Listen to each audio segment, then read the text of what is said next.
anywhere around the world, you're welcome to Rain Summit 1.0. I trust that you're going to have a good time, and we're happy to have you there. So the hashtag for today's event is hashtag Rain Summit 2025. Before we also recognize our guests, I'd like to prepare my audience for us to rise as we take the national anthem.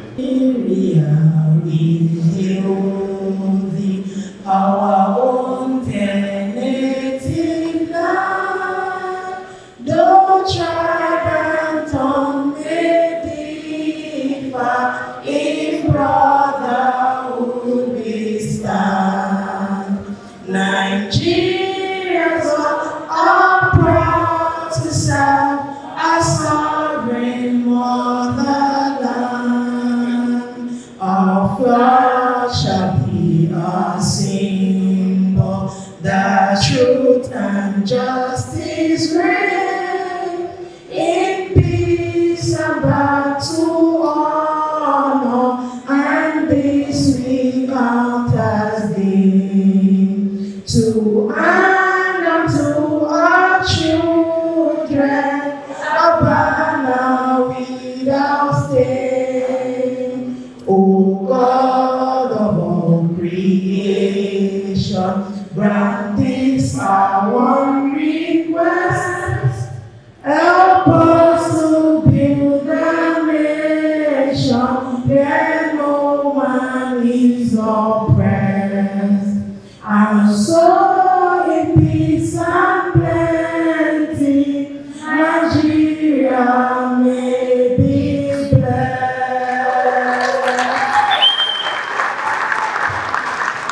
Thank you so much. Thank you so much. So much. What a wonderful rendition. And our volunteers, please take note of these two individuals.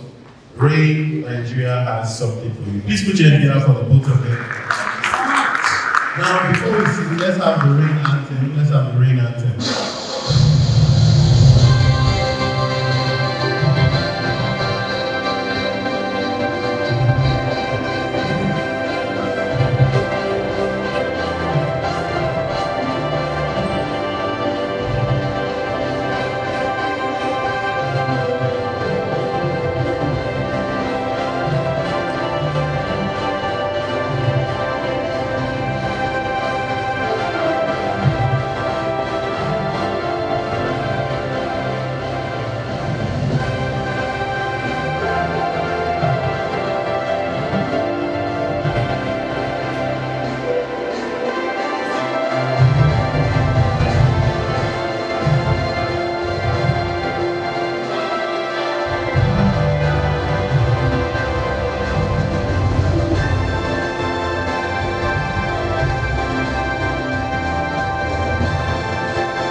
Please put your hands together for ourselves. Please put your hands together for yourselves. Before we specially recognize our invited guests, we would like to introduce ourselves. My name is Precious Ibe, and I'm one of the hosts that will be championing this event for today. I am excited to be doing this because it's always fun to be in the midst of tech experts and enthusiasts.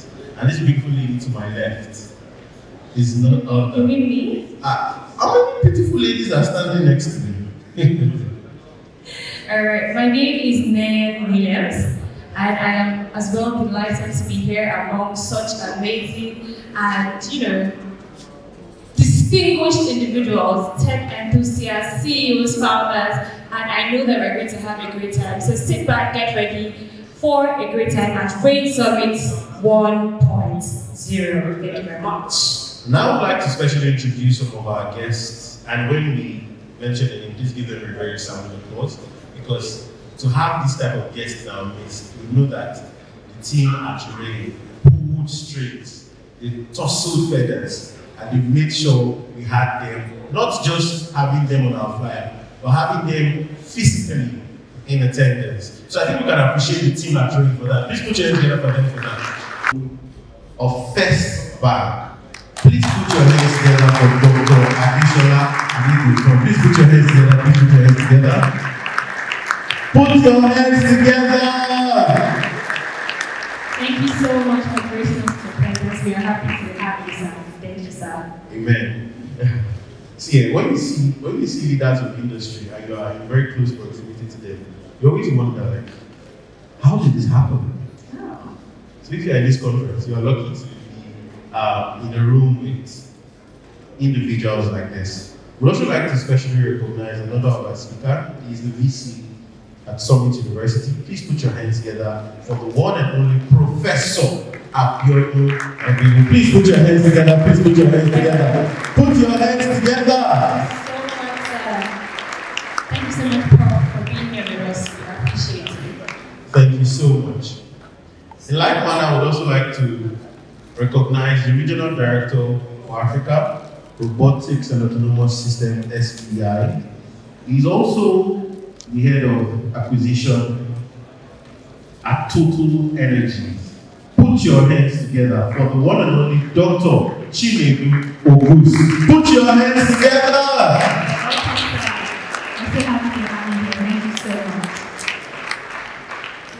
When I saw, the first time I saw that name on the flyer, I was like, oh, because my older brother's name is Chinedu, so I was like, oh, I'm meeting another older brother here at this event. So, big bro, long time. Okay, we also have in our midst the CEO of Amateur Limited UK. A resounding applause as we specially recognize Dr. Chinemelu Eze. Put your hands together.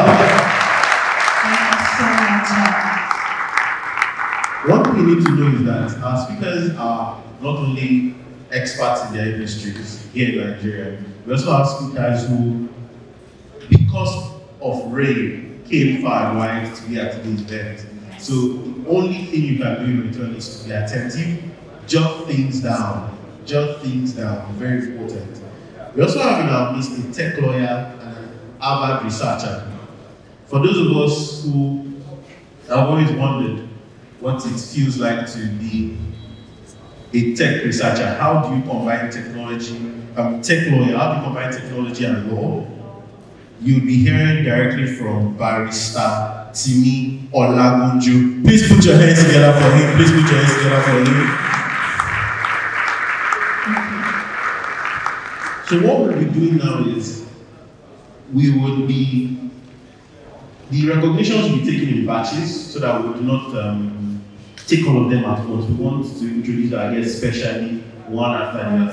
So we'll stop now and we'll introduce more guests after this. Okay, so ladies and gentlemen, without further ado, we have the singular honor of welcoming to this side of the hall for the welcome address, the CEO founder of Ray Nigeria. If your hands are not too busy, please put them together for the one and only, the distinguished, the man of high standing in society, the one, the only, Dr. Olusola Ayola. Put your hands together, put your hands together. Thank you so much, sir. How many minutes do I have? And 3 minutes. Okay. I don't know what to say. But first of all, I wish I could stand on the existing protocols. I will stand on the existing protocols as established by the MC. And if you're looking for it, please visit www.rainigeria.com/summit for the existing protocols. Because in a room like this, how do we start? Who do we revere? In what order? I believe that we're in a situation where we are proud of the country we are in because of the level of sacrifice people make, not just for others to succeed, but for the country to succeed. In this room, everyone, each and every one of us, have made sacrifices to be here. I can recall my interaction with many of our invited guests here today when I said to them, I would like to invite you to the very first edition of the Rain Summit, but I don't think I can. And then the comment will be, why not? I'm like, because I know people have invited me to speak at several events, and what I say to them is, you have to send me my flight ticket, you have to book accommodation for me. I make it so difficult. But here I was at the point where I needed these people, and I had to go cap in hand to say, how can I invite you when I can't afford you? And then they said to me, don't worry. I'm so grateful.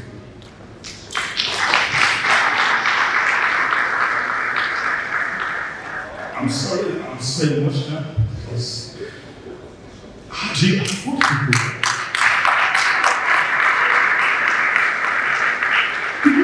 People came here out of nowhere. We have students who even had to pay their own transport fare to get here. I know of many of our invited guests had to fast forward, bring closer their flights, had to pay extra for that adjustment to be here. What are we giving them?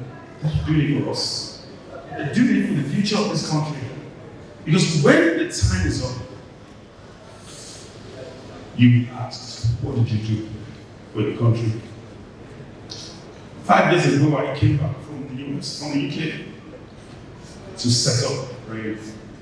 And people said to me, why would you leave your job to come to a country where the future is not certain, where there are no jobs? And I said, no. We can't say the government is not providing jobs. We have to lead and let the government follow. We have to create the opportunities for those coming behind. We have to sow seed for those who don't even know us to reap the benefits. And so I'm extremely proud of the sacrifices you have made. You flew yourselves into Ibadan, into Lagos, and then drove to Ibadan. Some flew to Ibadan, there's an airport, right? And then you're here today.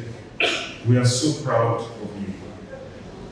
And on that note, I want to welcome you all to the summit and encourage you to take down all of the things you're going to be learning today, because we have brought in people that normally we can't afford. People who normally we can't access. It's going to be painful if at the end of this summit, you don't go home with one thing. But the most important thing is sacrifice. We are going to be talking about hardware development in Nigeria, which many people avoid in this country because it's expensive. We are going to talk about AI-based softwares and the challenges we face in this country. The Honorable Minister of Digital Economy, Innovations and Communications is on his way.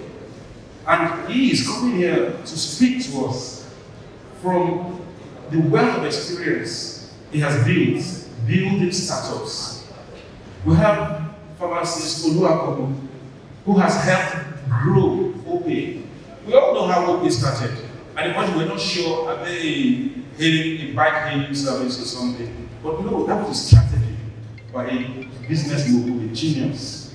Then we have Professor Musa Ayu, a man whose goal is not just to teach and impart knowledge, but to make sure that knowledge has an impact. He calls it academpreneurship. We have representatives of the President of the Nigerian Corporate Society, who has taken AI as his main goal at the NCS. Of course, you all know about First Bank and how First Bank has transformed into a digital bank today. You have First Money, you have so many tech solutions from First Bank, all thanks to a man, Dr. Kazeem Adesola, who has graced this occasion out of his own personal conviction that we must impact the life of the youth. And so, you also have Dr. Chinedu Ogos, who is in charge of robotics and autonomous systems in Africa under the SDE. He said he's going to be here by all means. He transported himself all the way from Port Harcourt. He is also the head of procurement at Total Energies. And he said, you know what, I'm going to give back to these people. So, could I have afforded their flight tickets? Could I have afforded their flight tickets? No. The only thing I can afford is item 7 at this event. So you can be sure you're all going to eat. I'll make sure you don't regret coming. I'll make sure you go home with food for thoughts and of course food for your stomach infrastructure. And on that note, I want to thank you very much for honoring this invitation. Oh, while I was speaking, the Senior Special Assistant to the Executive Governor on ICT and e-governance, Mr. Bayo Akwande, waltzed in. You're very welcome, sir. I remember the first time I came in contact with Ray. Who knows that police, on your way to Ring Road, there's no particular counter for police in the middle of the road. Or you see Ray Robotics. I don't know how many of us know it. We know it, right? That was my first contact with Ray, and I was like, what exactly is happening here, and who is the convener of this?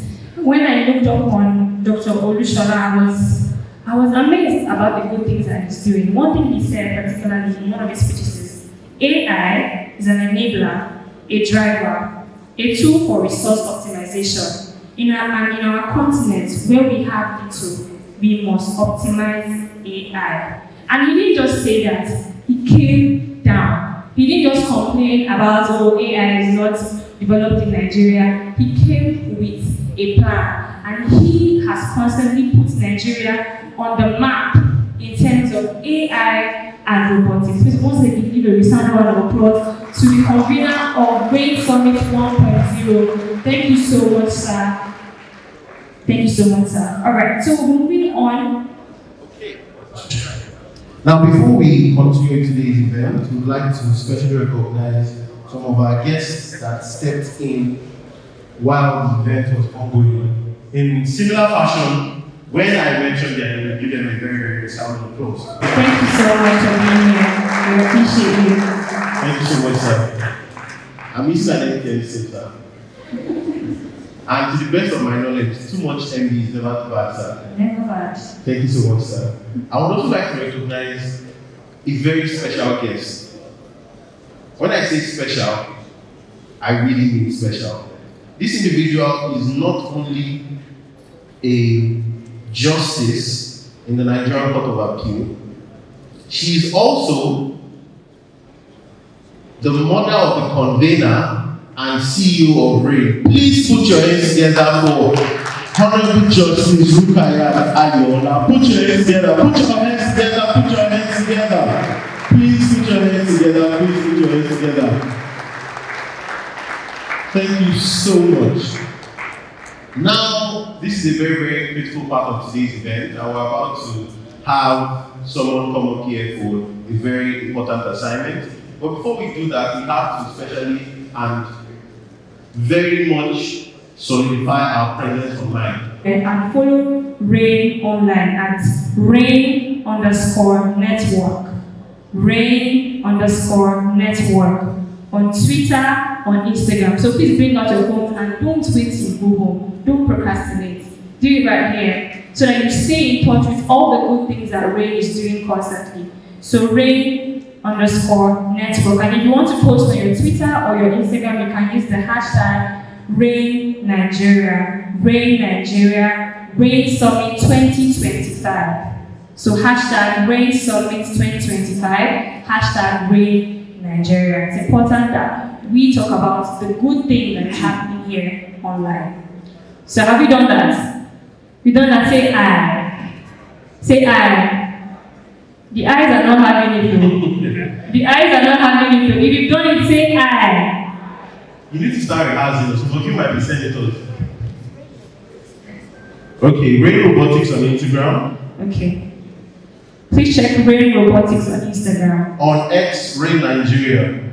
YouTube and Facebook, Ray Robotics. Now, ladies and gentlemen, it is now time for us to have the summit opening speech. The summit opening speech by a very special individual. This summit opening speech is to be delivered by His Excellency,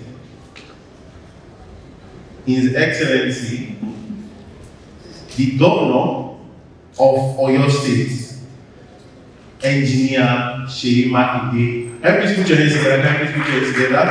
He's going to be ably represented by the Senior Special Assistant on ICT and e-governance. There is something applause for Minister Bayo Akonde. Please put your hands together. Please put your hands together. Thank you so much, sir.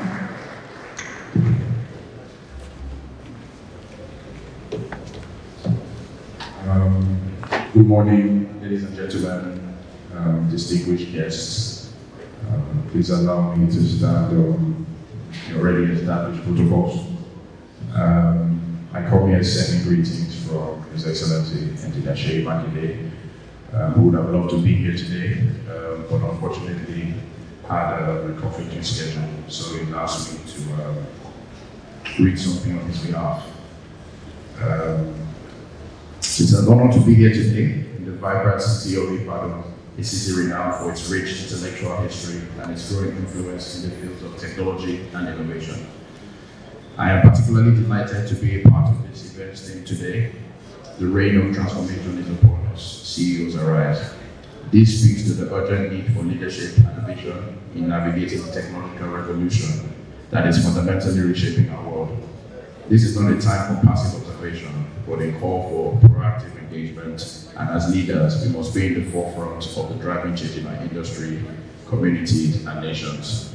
In Oyo State, we are very big on technology and expanding the economy through technology.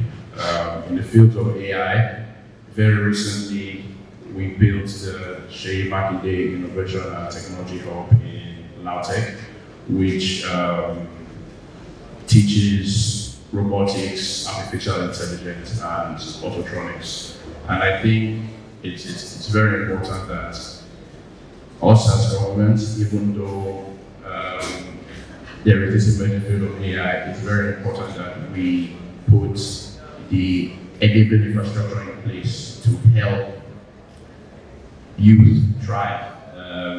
For example, one of the things we're doing is fiber layouts. We've done a very large scale fiber layout of about 2,000 kilometers in the past few years for internet penetration.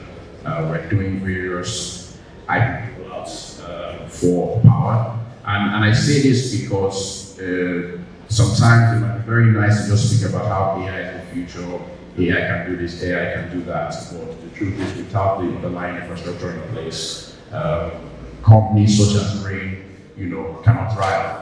And of course, the field of robotics and artificial intelligence are no longer a distant concept.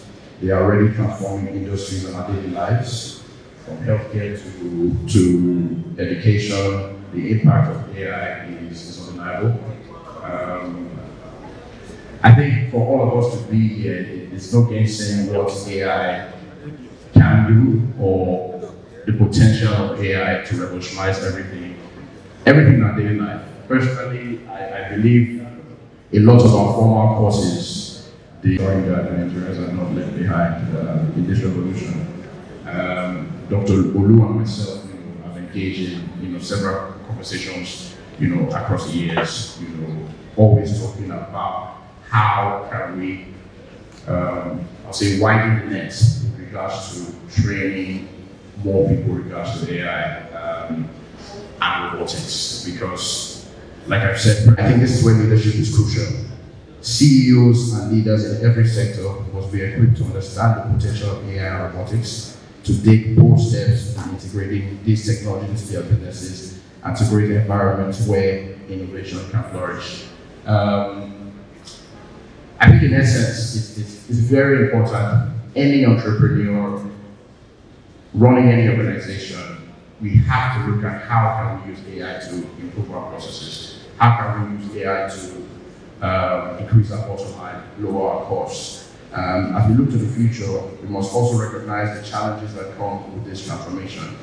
Of course, the rapid pace of technological change presents both opportunities as risks. So this is something I struggle with a lot. I think a lot of us know that the pace of AI development today is far outpacing the regulation.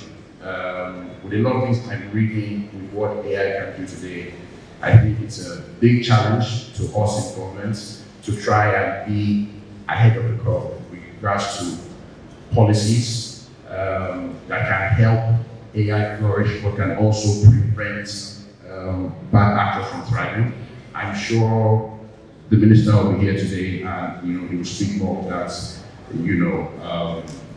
I know they're passing the e-governance bill, very shortly, which some of it speaks to AI use. But back here in Oyo State, we are committed to building an inclusive digital economy. We are working to bridge the digital divide, ensuring that both urban and rural communities have access to the tools and resources they need to thrive in the digital age. Today's event is a testament to the growing recognition of the transformative power of AI and robotics. It is an opportunity for all of us to come together, share ideas, and collaborate on the solutions that will drive our industries and our nation forward. I urge all of you here today, whether you are budding entrepreneurs, established CEOs, to take this opportunity to learn, challenge yourselves, and push the boundaries of what is possible. And I want to express my sincere gratitude to RAIN for organizing this important event and for the work they are doing to ensure that Nigerians are at the forefront of the global technological revolution. I also want to thank all of you for being here today and for your commitment to driving positive change in our industries and communities. I think today we can help make Oyo State and Nigeria a leading hub for innovation in AI, robotics, and beyond. And of course, as you may not already know, I was reading most of that from ChatGPT, an AI tool, just to help. I was told about this event, just a couple days ago. So I prompted ChatGPT, give me a few ideas of what to say, list that up, and that's how I've been able to deliver this speech today. So these are some of the mini tools that AI can do. Thank you. I wish us a fruitful deliberation.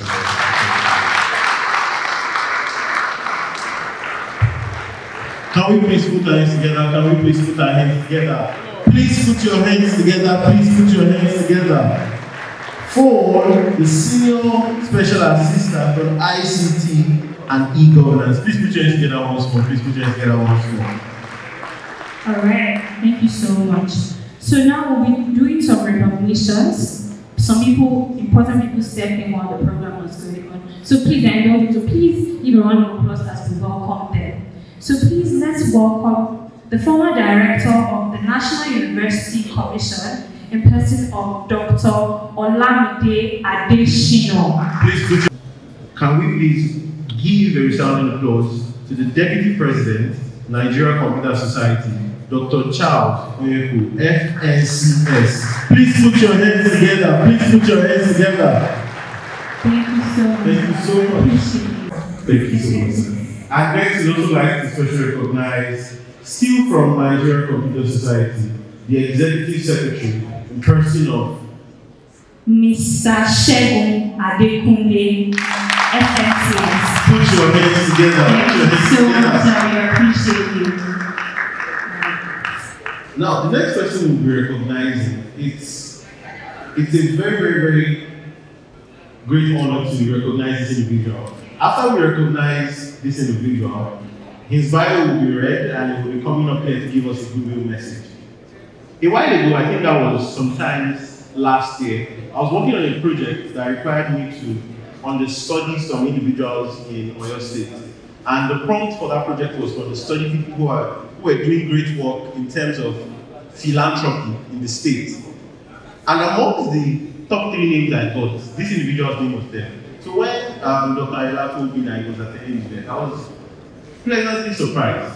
Now, not only is he a philanthropist, he's also the chairman of the House Committee on Federal Road Maintenance. If your hands are not too busy, can you please put them together as we specially recognize and welcome the Great Conference Honorable Engineer Remy Husseini. Please put your hands together. Put your hands together. Put your hands together. Lovely to have you here, sir. I was reading his bio and I saw that he was a civil engineer. So he's not just even building roads, he's actually building lives. Because if you look at the record of the things that he has been doing in society, is worthy of recognition. Please a round of applause again for Engineer Aderemi Oseni. Aderemi Oseni is a distinguished youth advocate, visionary leader, and dedicated public servant, serving as a member of the House of Representatives for Ibarapa East, Edo Federal Constituency in Nigeria's 10th National Assembly.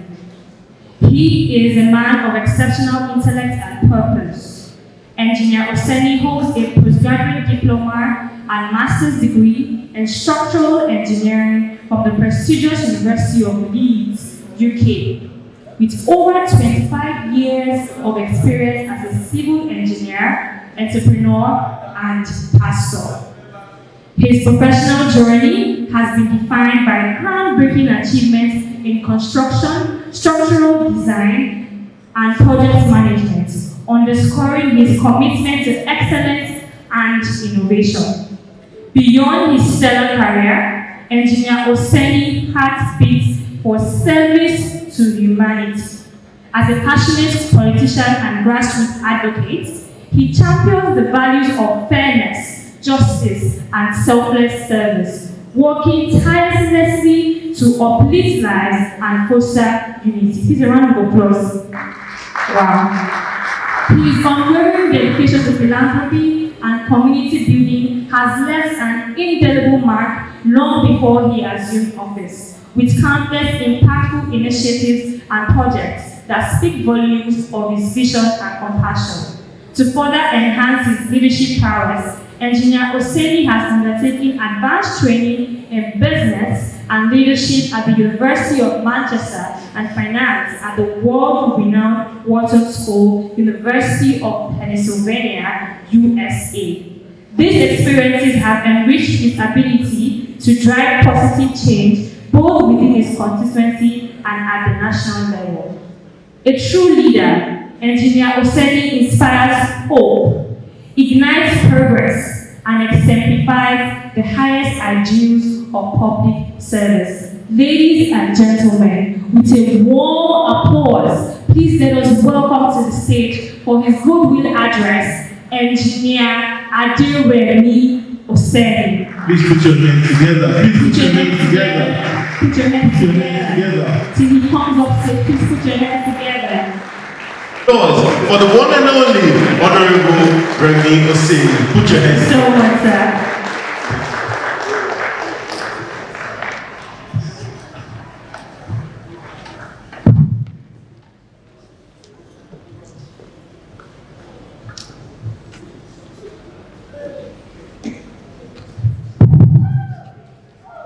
Good morning, everybody. You know, I have a very good challenge at hand this morning when you listen to what our brother and our sister have said. So, when you are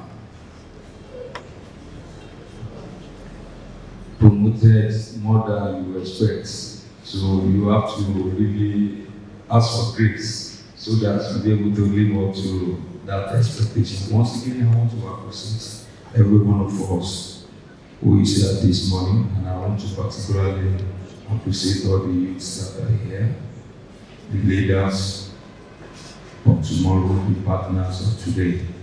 God will continue to be with all of you in the course of this our journey here today. Let me quickly acknowledge the representatives of the Executive Governor for your state, His Excellency Governor Seyi Makinde, ably represented here this morning by Mr. Bayo Akande. Mr. Bayo Akande, you're welcome. God bless you. We appreciate you. Thank you for the job well done. I want you to express my acts of sympathy on the loss of our governor's brother. So the Lord will continue to keep them, continue to strengthen you and the entire family. In the name of Jesus. Again, I want to acknowledge the Honorable Minister of Communications, although he's not here yet. I was episode is on its way. I hope you will join us in the course of this program as well.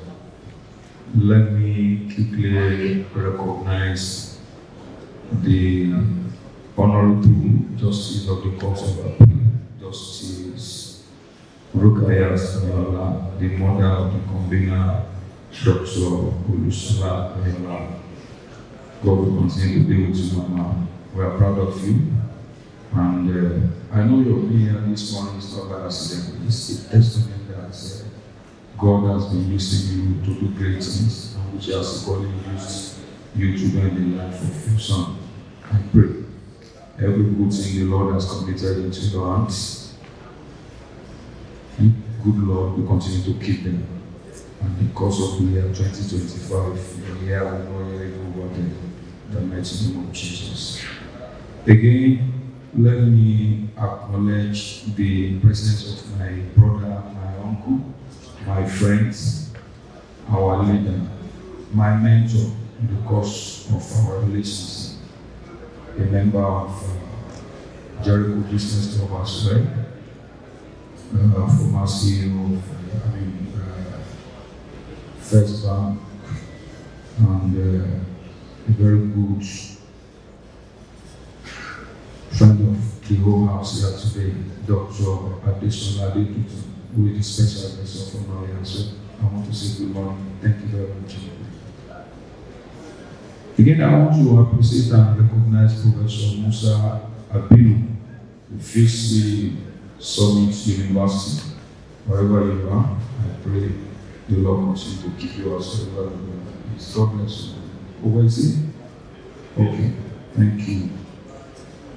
Dr. Chiedu Ogusu, Regional Director at SPI and Head of Procurement, Total Nigeria Players, Nigeria Energy. Where is he? Where is oh, God bless you. That's my friend. Well done, God bless you. It's quite a while. So there is no way I can say anything about myself without mentioning Total. Because I started my career in Total, and whatever I am today, I want to thank God for it. The foundation was laid by Total. And immediately after I left in employment, I want to tell you, as youth, I started my business with Total with 60,000 naira.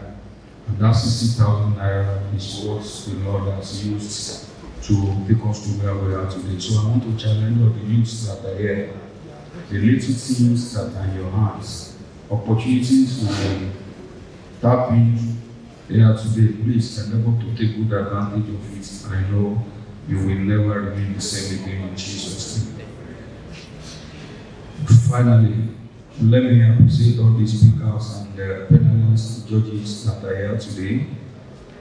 While I acknowledge all the youths and all the invitees that are equally here, ladies and gentlemen, it is a profound honor to stand before you today as special guest of honor at the inaugural Rain Tech Summit 1, a gathering that epitomizes the spirit of innovation and empowerment for our youth in Africa. Our summit today is not just a platform for showcasing the exciting innovations from the rain in technology, but it's an opportunity or a launchpad for igniting thoughts about the potential impact we can make through a skilled workforce. By developing our capabilities in AI and robotics, we can tackle pressing challenges like unemployment, air crisis, and inadequate infrastructure that affects our communities. I cannot speak about technology without first of all addressing and acknowledging the monumental role and the landmark impact of reigning under the visionary and pragmatic leadership of Dr. Olusola Ayola. I applaud the leadership and I commend each of you for stepping up as a change makers. As we look around at the extraordinary work being done with rain, fueled by the dreams and aspirations of over 3,000 dedicated members across more than 50 Nigerian institutions, is an evidence that we are at the brink of something extraordinary. Distinguished ladies and gentlemen, the theme, the ray of transformation, is upon us. CEOs, arise. Speak volumes about our responsibilities as leaders, creators, and innovators. We are a pivotal juncture in history where technology, specifically robotic and artificial intelligence, hold the keys to unprecedented transformation in our society. Technology is not merely a tool, it is a powerful agent for change. Youth unemployment and technological innovation. Today, as we look up to our youth, who are the torch bearers of tomorrow, and in this age of rapid technological advancements, we have a unique opportunity to address the pressing issues of youth, resilience, and employment. Unemployment rate, particularly among the youth, remain alarmingly high. However, these challenges also come with immense potential for innovations. By harnessing AI and robotics, we can create jobs, foster engagements, and ultimately empower youth to become change maker in the society.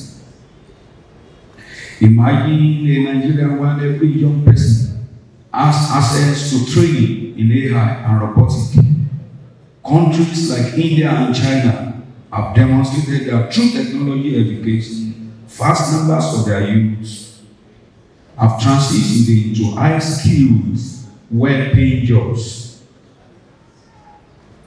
Why can't Nigeria become the hub for AI and robotics training in Africa? As we invest in technology, we shall witness a rebound of hope, creativity, and innovation among our youth.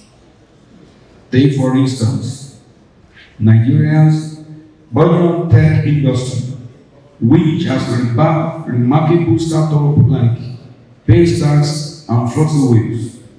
These companies emerge from the minds of young Nigerians who dare to dream, who dare to innovate, and ultimately dare to transform the economic landscape. Their success stories are not merely theirs, they are a beacon of hope for all of us.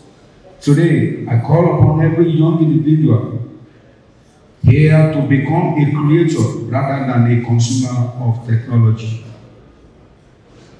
Engage with robotics, delve into AI, and become pioneers in establishing a new Nigerian economy. Empowering CEOs and key stakeholders. For our nation to achieve its fullest potential, will require excellent leadership. CEOs and leaders play pivotal roles in setting the vision for their organizations and communities.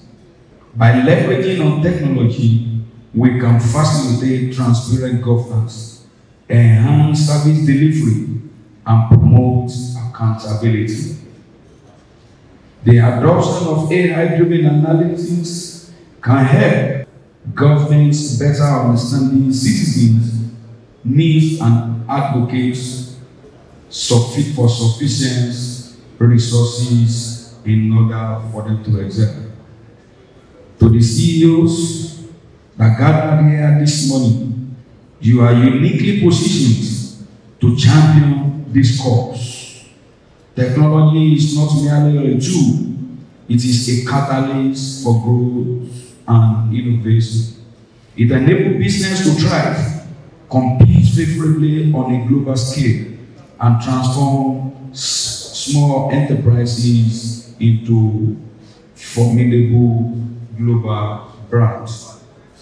For instance, consider African tech giants like Angler and Fossilway. Their success stories exemplify how leveraging on technology can propel local businesses to international recognition. These organizations utilize a combination of AI-based hiring processes and robotics to streamline operations and enhance productivity. As leaders, it is your responsibility to embrace such innovation, adopting AI for data analytics, consumer personalization, and operational efficiency. I urge you not to just adopt technology, but to advocate for its integration in every sector. Create an ecosystem where startups and emerging entrepreneurs can thrive.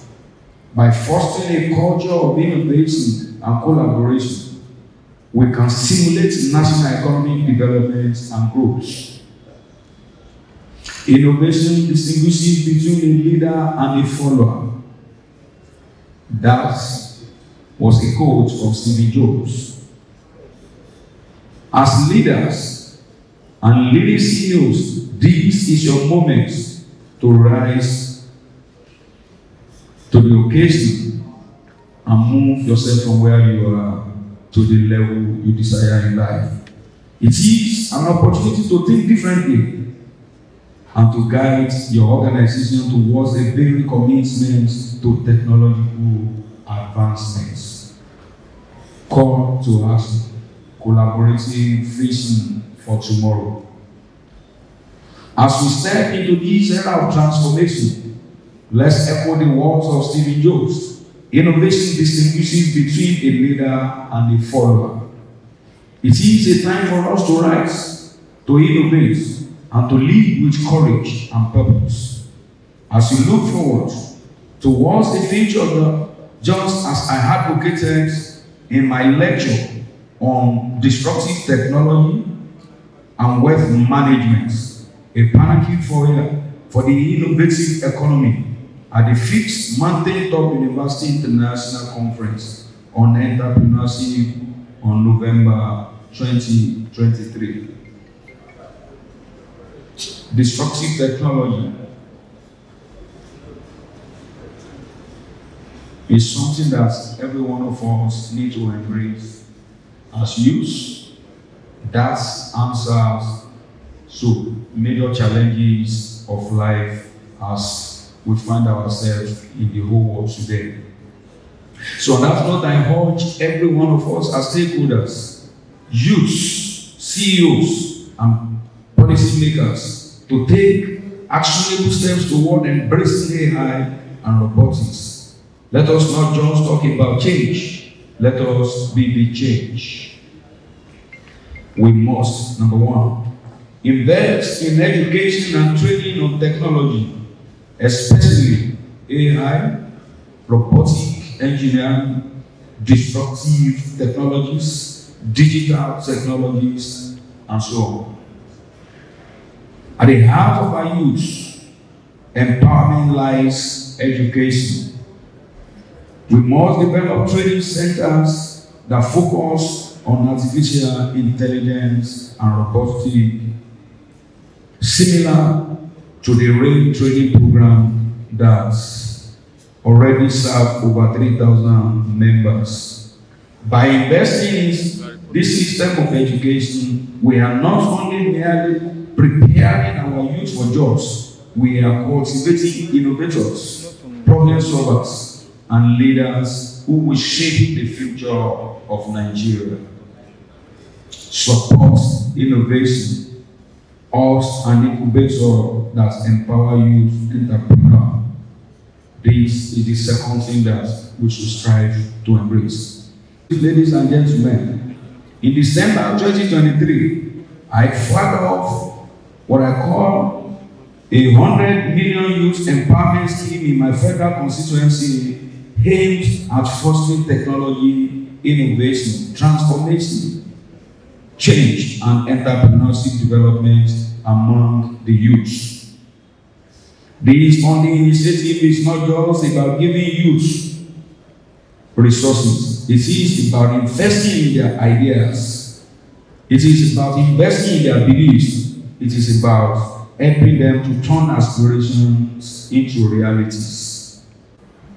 In closing, I stand before you all here this morning, just as a politician, not just as a politician, but as a professional who is committed to youth empowerment, but as a friend of the youth and as a fellow dreamer, also a fellow believer in youth empowerment and youth development. I posit that the reign of transformation is not just upon us, it is our calling, our challenge, and our opportunity. I call upon all of you, the youth of Nigeria and Africa, to arise. I call upon you to take charge. I call upon you as architects of your own destiny. Time for transformation is now. Again, I repeat, the time for the transformation is now.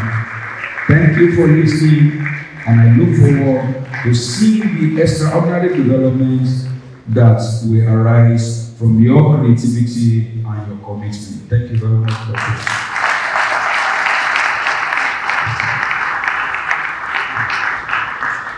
Thank you so Can we much. please put our hands together?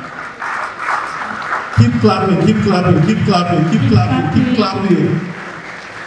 Keep clapping. Lovely, lovely. That was such a thought-provoking speech. I mean, he said, let us, we are moving, and I'm having a good time, and I'm sure you are. So before moving on to the next speech, we'll be recognizing some amazing personalities that stepped in while the speech was going on. I'd like to recognize pharmacist Olu Akomo. He's the academic director, Lagos Business School Tech Lead Initiative, and former president of OPay Nigeria. He's a round of applause for pharmacist Olu to going to be the president of OPay, former president of OPay Nigeria. We're so happy to have you here. Thank you so much, sir. Please put your hands together for him once more. Individual in our midst, if you are by any chance a student of engineering in any university in Nigeria or tertiary institution, please wave your hands. Engineering student, wow! Put your hands together. The future is here. The future is actually here. The future is here. It's here. So I have the singular pleasure of recognizing especially the Nigeria Society of Engineers, Ibadan branch chairman, who happens to be the one and only engineer Folani Bello. Put your hands together for him. He's representing the president of the Nigerian Society of Engineers. Put your hands together, put your hands together, put your hands together. Thank you so much. So, Nigerian engineering students in the house, make sure you are networking intentionally, because leaders of industry, like when you sit down in your rooms reading for exams or you're planning how the next 10, 15 or 20 years of your career will be, that dream you have is a reality these individuals and these speakers already. Dr. Adeshola Adedunton. Put your hands together, put your hands together. So read the citation before it comes up. Alright. Adeshola Adedunton is a transformational banking leader with over 3 decades of experience driving growth, innovation, and corporate transformation. As CEO of First Bank Group from 2016 to 2024, he led an extraordinary turnaround, increasing return on equity from 0.6% to over 20% and growing profitability from 10 billion naira to 307 billion naira. Please, a round of applause. Are you hearing those numbers? That's a fellow of the Chartered Institute of Bankers and Chartered Accountants of Nigeria. He is a recognized authority in banking and finance. A member of the prestigious Bretton Woods Committee, Adedunton holds an MBA from Cranfield University, where he was also awarded a honorary doctorate. His leadership and achievements continue to inspire innovation and excellence in the financial services industry. Ladies and gentlemen, with a resounding round of applause. You're going to have me here, sir.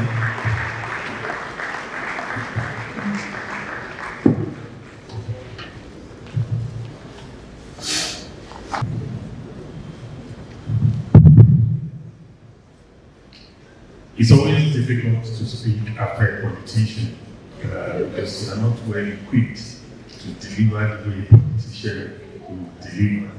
But having said that, I stand on existing protocols, but specifically recognizing His Excellency, the Governor of Oyo State, Governor Seyi Makinde, ably represented, recognizing the Honorable Minister of Communications and Digital Economy, who is still on the way.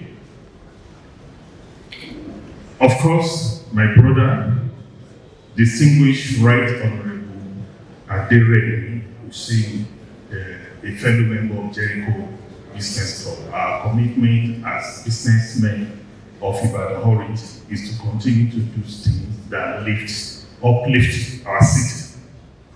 Let me also recognize Honorable Justice Rukayat Ayola, mother of Dr. Said Olusola Ayola, the CEO of BRAIN, and Justice of the Court of Appeal. Thank you, Mama, for the gift to the society, in the person of Dr. Ayola. To other distinguished guests, my pleasure for me to be part of this August sitting in the month of January. Thank you, Dr. Ayola, for leading the way in setting up this innovation center in the ancient city of Ibadan, and providing people like us a platform to engage with the youth, thereby giving back to the society, having sojourned as the Group CEO of First Bank for 9 years. For me, I'm a very proud Ibadan boy. So anything that is coming back, giving back to the city, I'm always very excited. The transformational impact of artificial intelligence has become a globally accepted certainty. As the applicable usage to which AI and robotics can be put to use continue to increase and widen, among other things, the well-established use cases for AI is numerous, but I'll just cover it. It enables people like us to make what I call the enhanced decision making, given the fact that AI can significantly improve decision making, can analyze in minutes or seconds vast array of data that were hitherto very difficult for individuals to analyze, showing us patterns, trends that hitherto humans might not have noticed. One of the areas where AI has also proved extremely useful is in the area of efficiency and productivity, and I think Dr. Ayola did allude to that, where because AI provides us with opportunity to automate repetitive and time-consuming tasks, thereby allowing very expensive human resources to focus on tasks that are more, what I call, that brings out more creativity, rather than getting graduates, very expensive graduates, engrossed in routine activities. Cost reduction. Again, if you look at evolution of industry, whether you look at manufacturing or services, AI robotics, machine learning have all come in to help us significantly reduce costs, given the way the industry itself has evolved over time. And most especially in the service industry, AI has also allowed us to offer what I call personalized services to most of our customers. And if we are ever in doubt about the importance of AI, the event of the last few weeks is a living testament to the significance that AI is today and will even assume going forward. And I will just mention 2 or 3 examples. One of the first assignment or the initiative of the new president of the US, Donald Trump, was this joint venture between OpenAI, Oracle, and SoftBank to pursue the AI assignment and engagement. And do you know how much is going to be involved? You're looking at up to $500 billion. By any standard, that is an humongous sum of money. And that does give you an idea of the way the entire world is looking at this topic. This is the future. For us as a country that's now coming home to Nigeria, for the country and its citizens, for us to benefit from this AI revolution, there are a couple of areas that I personally believe we need to address. Funding limitations, it's one area where government and well-endowed private sector players will need to come in and put in place the necessary incentive and funding structures that can support innovation. Manpower training, and this is where very exciting to see my brother, the Vice Chancellor of Summit University. This is where we need to be more deliberate as a country in looking at the curriculum of our various technology programs, computer programs, to ensure that they are fit for today and for the immediate future. We need to be more deliberate. I think it was Honorable Hussaini that mentioned the fact that countries like India, they have successfully exported an enormous amount of talent that has basically turned around their country. Today, when you look at most of the global tech firms, the bulk of the CEOs are Indians or people of Indian origin. And absolutely nothing prevents us, Nigeria, from replicating or even surpassing what has been done. And we do have a big advantage. We are a native English-speaking country. And that's a very important advantage that we do have. For the youth, my admonition to you is that you must be able to picture the future for you to be a part of that future. If you cannot picture the future, then you can't be part of that future. You must be deliberate, you must be focused, and you must be willing to invest in yourself.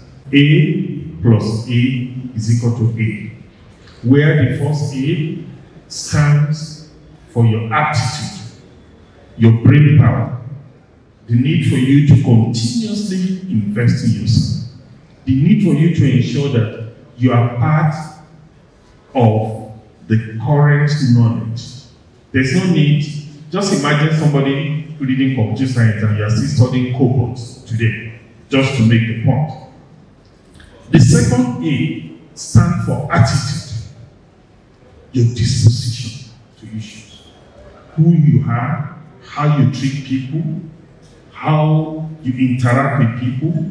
Are you the type that your friends will be willing to make recommendations to people about you? Because you discover as you move up in life, referrals become a very important part. And your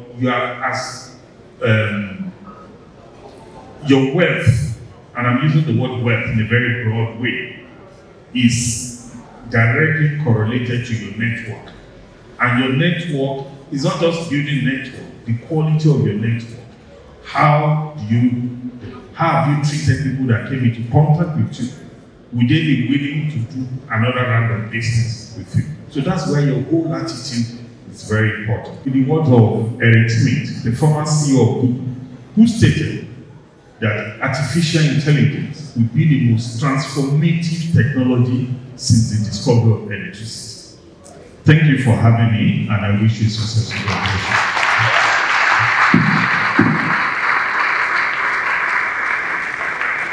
And also the head of finance of the NCS, Nigerian Computer Society, Oyo State Chapter, Mrs. Omowumi Balowo. Thank you so much, ma'am. Have you here. We also like to recognize some important people. He is the former special advisor to the governor on local government initiatives and a former chairman of Akinyele local government. Please let's welcome Barrister Yemi Adegbe. Please put your hands together. Please put your hands together. I think he just stepped out, but yes, still running. Then also Yinka Taiwo. He was a former state chairman of PDP and a former chairman of Iseyin local government. Please a round of applause for him. Thank you so much, sirs, for coming. Before we go to our next set of speakers, we want to confirm that we still have everyone in attendance. Can you please bring out your phones? We'd like to do a quick activity. Please bring out your phones. Make sure you are following the RAIN robotics. Can you bring out your phones? Make sure you Bring are out following your RAIN phones. robotics. RAIN robotics. Can I do? If you follow us, say I. I think that's good. That's good. If you follow us, say I. Alright, so I'll keep asking so that the eyes can have it more than that. So please follow us on RAIN Robotics, RAIN Nigeria as well. Okay, so we're going to be doing the first giveaway for today. The first giveaway for today, and we're going to be asking a very simple question. The question will be displayed on the screen, and the first correct answer gets to win this prize. I just want to confirm the prize for the giveaway, and it is here. So you'll be giving live here, you'll be walked off the stage, and you get the prize. So we are going to do it this way. I'm going to open my Instagram account. The first correct answer in my Instagram, and you get to win the prize. Only the people who paid attention to the session we've had so far will win this prize. So on Instagram at The Precious eBay, let's see the first correct answers. The question will be displayed shortly. So how did you get the answer so fast? What? It was very simple. Yeah. Oh, your internet was fast. What network are you using? Airtel. If you're using MTN, you would have given you like 50 million like that. But luckily to have it, let's present our first giveaway prize. Can we please put our hands together for him? Put our hands together for him, put our hands together for him. Okay. Brilliance AD, are you in the room? I've seen two tweets by Brilliance AD. A tweet by Jibola Amuso. Are you in the room? Jibola Amuso. Where are you? Okay, good. Okay, let's say jury. So make sure you are tweeting, you are retweeting, you are tagging us, and you are making sure that your tweet is having a great reach. So ladies and gentlemen, without wasting much of our time, we would be continuing with the event. We'll be continuing with the event, but before we continue with the event, we'll just do one more quick one. So make sure you're following us on Instagram, on Twitter, on YouTube, on Facebook. And to those people who are not here, make sure you send this for them to join. And also, this is to bring to your notice very important information. DJ, you can take it down now. We're going to be having 60 seconds of fame happening here. So if you're an engineer or an engineering student, and you have that very innovative idea, and you know you can share in 60 seconds, emphasis on 60 seconds. So when you call me, I'm not expecting you to come and say, oh, my name is, your idea in 60 seconds. We have top industry leaders in the room, and who knows, some of them might be interested in your idea, probably sponsoring this idea or collaborating with you. So I'm going to be having 60 seconds of fame during the course of the event. And when I call for this part or this participation, make sure you just raise up your hand. We'll pick just 5 persons for this 60 seconds of fame. So if you have an idea in tech, in robotics, in artificial intelligence, in engineering, if your idea is in something like fashion, no. We want ideas that are related to engineering, to tech, to artificial intelligence and robotics. So these ideas, we share it for 60 seconds. I'm emphasizing the 60 seconds now. Not that when I collect the mic. So start summarizing your ideas in 60 seconds, and we'll be having that shortly. Prestige, are we ready? Okay, we're ready now. Now, the first correct answer for scramble this word, and the correct word should be sent to my DM. 1, 2, go. This is the name of one of our speakers. We have introduced this person earlier. And the first correct answer with the correct spelling. Wow. You people can spell. The first correct answer with the correct spelling goes to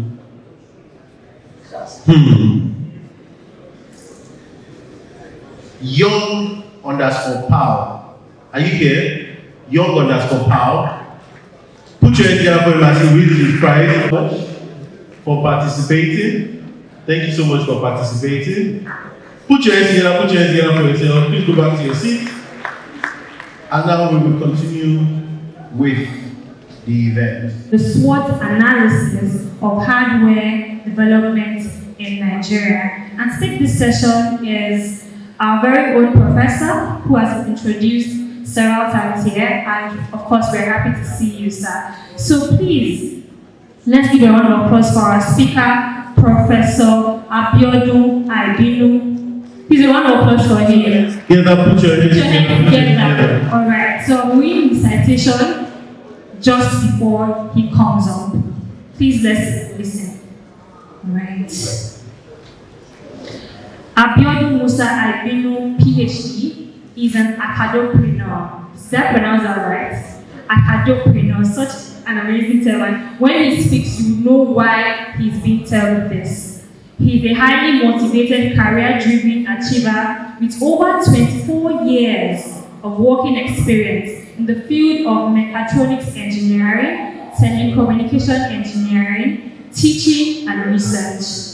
He is the Vice Chancellor, Chief Executive and Academic Officer at Summit University of Kwara State, Nigeria, and a Professor of Mechatronics Engineering at the Federal University of Technology, Minna, Nigeria. Please a round of applause for him. In 2017, Acadopreneur Aibinu received the highly prestigious Nigerian Air Force Research and Development Award. Also, in 2019, he was honored with the Servicom Excellence Award by the Federal University of Technology, Minna, Nigeria, in recognition of his selfless services and contributions to the development of the Federal University of Technology, Minna, Nigeria, and the country. In 2021, he was one of the recipients of the Vice Chancellor Excellence Award. Please a round of applause for him. He has been actively involved in teaching, supervision, mentoring, and research activities at various universities in Nigeria and Malaysia. Ladies and gentlemen, with a resounding round of applause, please let's welcome Professor Aibinu. Please a resounding round of applause for him.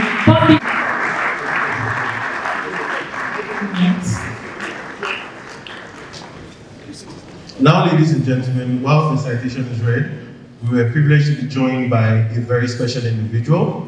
We're privileged to be joined by a very special individual, ladies and gentlemen. The digital economy for Nigeria. Can we please, with a resounding applause, specially recognize and welcome the one and only Dr. Bosun Tijani. Please put your hands together. Please put your hands together. Your hands are not too busy. Please give a resounding round of applause for Professor Abiodun Aibinu. Please, a round of applause when he gets to the stage. Thank you so much, sir. We appreciate you. Thank you, sir.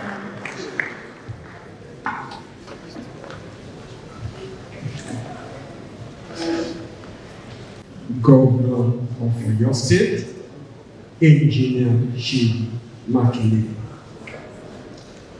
Ably represented here by the SSA ICT, Mr. Payo Macaulay. Also, the Honorable Minister of Communications, Innovation and Digital Economy, Dr. Boso Tijani. Let me stand on the already established protocol. I will be speaking on this title, What's Hard About Hardware is what analysis of hardware development in Nigeria. One thing is that when we have people like the Honorable Minister among us, despite his busy schedule, is here with us today. We should not keep him waiting. So we will want to listen to him first, so that we gain from his wealth of experience. Based on that, I will want to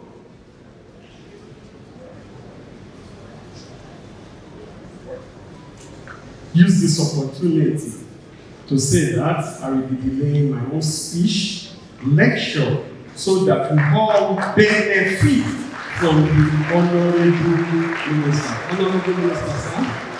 Thank you. Switching that again, because the Honorable Minister is very interested in hearing the speech of Professor Ibino. So Wow. bringing him back up. Wow. He's a round of applause again. Wow. Very interesting. So we're bringing Professor Ibino back up for his speech before we have the Honorable Minister. Please again, a resounding round of applause for Professor Abiodun. Thank you so much, sir.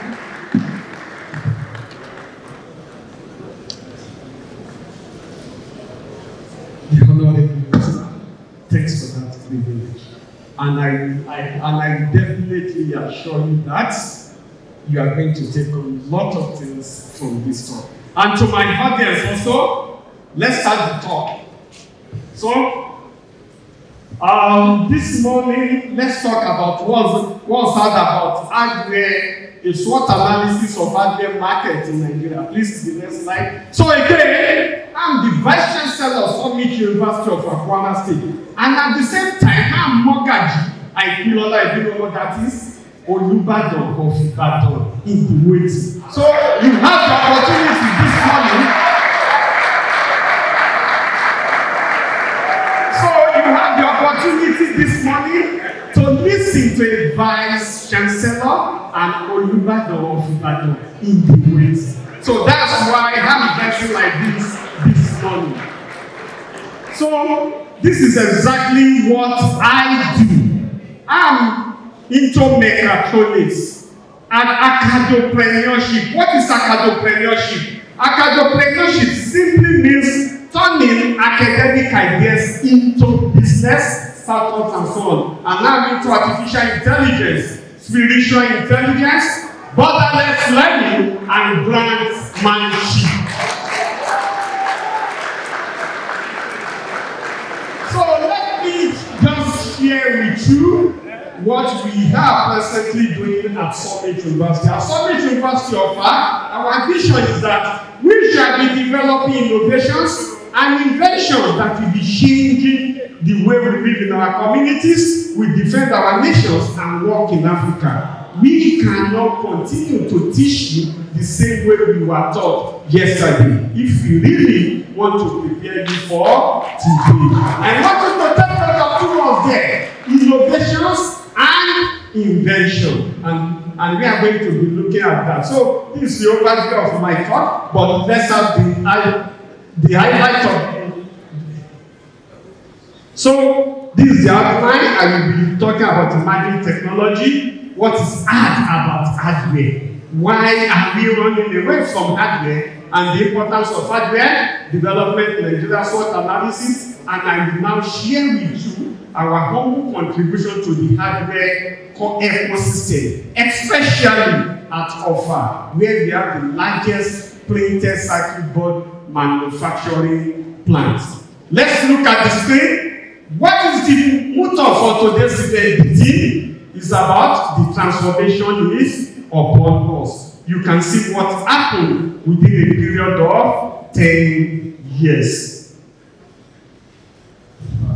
And then, inside here, we have two types of generation, the digital natives and the digital migrants. Digital migrants include someone like me that we have already entered higher or secondary school before coming in contact with computing device. But the Gen Z will not understand that. And then this used to be the house of a big boy in this Ibadan or Nigeria, and then that used to be what we were used to some years ago. So again, I want us to look at the transformation upon us, especially about mobile phone, and then the computing, the computer system, and so on. And now this is evolution about war. I want us to pay attention to the last 3 there. We are just 3 steps away from where we want to be. Next one. So the big question now is that how prepared are we for 2030? 2030 means that when all these things will be in one place. So again, the transformation. Let's look at the industrial revolution. This is what we were used to when we were taught that woman evolved from a garden. Yes or no? Yes. Okay, let's move on. Then we entered the period that woman was in harmony with nature. Then we enter a period that we call hunter-gatherer economy. Under the hunter-gatherer economy, we look at man started to hunt just for what to eat. Then we enter a period that we call agricultural economy.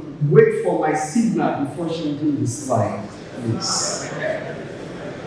So we enter the agricultural economy where what we do is just to eat, and we are now talking about shifting cultivation and rest. I'm trying to lay the foundation for why we are here today.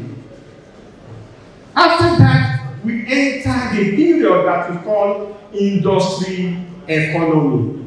And then under that industry economy, we have experienced what is called 4 industrial revolution. How many? How many? So the first, I'm now going to give us the first one. The first one is called mechanization, and that involves, and that's what is called the first industrial revolution. The first industrial revolution is about what we call mechanization. Don't forget when they were building the pyramid of Egypt and the rest, they carried that load on the what? On the shoulder, on the head. Man felt that no, we should stop doing this. And man, as at that time, transformed the power for doing work from man to machine. And that is the first industrial revolution. What is the key note there is that transfer of ability to do work from man to machine. Again, let's take note. The first industrial revolution is about what? Transfer of what? Ability to do work from man to machine. Then we enter the second industrial revolution. That second industrial revolution has to do with mass production. That is, instead of us doing the same thing all over, we now added electronics to it, and we call it electromechanical system. Electro what? Mechanical system. And that was the origin of having key to your car and automation. That was the what? The second industrial revolution. And we enter the third industrial revolution, where some years ago, for you to place a call to London, you may have to come to Dubai here from any part of Ibadan. Man felt that the distance is too much, and we now started using computing devices and that. And that was the origin when we started hearing about email, e-banking, and e-this, that. Man felt that the distance as at that time was too much. Why can't we shorten it? That is communication. That was the third industrial revolution.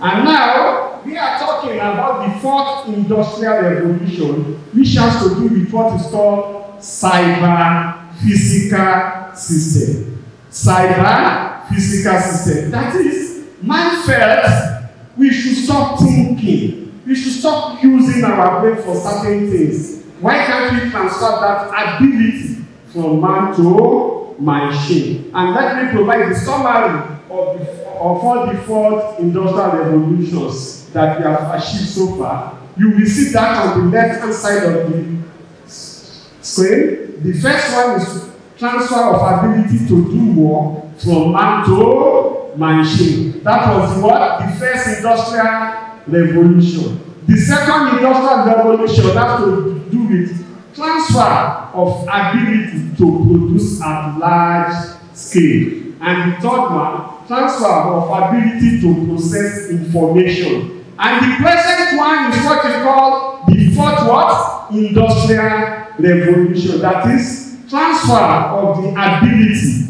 to think and act autonomously to system. What is the implication of this? Some years ago, for you to reach this destination, you may have to stop about 3 or 4 places on the road, and you have to ask them, please, how do I get to Awemi Center? Am I right? And the man will say, don't right straight. When you reach that turn, you will see one house. Just stop there and ask again. Or you will describe it. When you get to that turn, you will see 3 junctions. Turn to the left, you will now go straight, count the houses.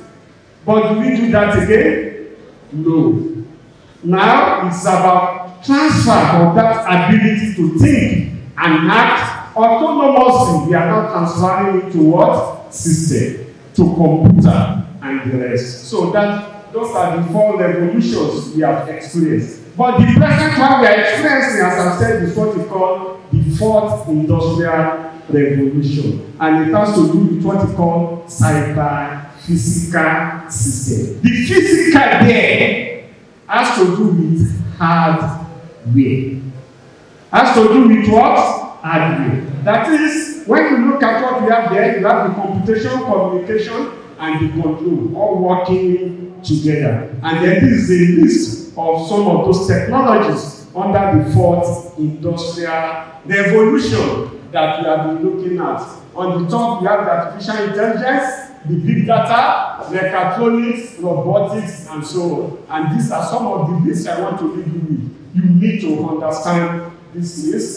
So let's look at why we are here. Emerging technologies. What is the meaning of emerging technologies? And what do you mean? That is, technologies refer to, or what you call emerging technologies refers to innovative advancements that are currently at the developmental stage, and they have that capability and capacity to change the way we live, the way we work, and the way we defend our nation. This technology often represents groundbreaking entities and the rest. So, under the ET, we now talk about what are the advantages of this. Number 1, novelty, very new. Number 2, the impact, enormous. And then evolution, and then uncertainty about it, and the interdisciplinary nature of it. So, when you look at this emerging technology and the fourth industrial revolution, one key entity is the physical, and that is what we call the hardware. Let us now look into the hardware. Hardware refers to those physical components of technology. You can see what I'm holding is a mobile phone, but it has the physical part. That's what is called the hardware. You can see computer, circuit, smartphone, and so on. And then, why is hardware considered difficult? Number 1, cost. Because you need to buy those physical entities. Number 2, technical expertise. Most of us, we are not ready to learn or have the required skill. Number 3, and then what are the importance of the hardware development in Nigeria? Hardware is the backbone of digital transformation. Without hardware, we go nowhere. And I can tell you that in Nigeria today, we have abundance of Okada riders. but we lack all this technical skill. Okay? Machine learners, they are everywhere. But until you have problem with your hardware, that's when you know that you are having serious challenge in the country. We need to understand that hardware is the backbone, and then is the role of hardware is important to the industrial transformation, and then there is interdependence between hardware and software. Your software will run on a platform or on a device. If without that hardware, we go nowhere. Again, lot of opportunities for local innovations.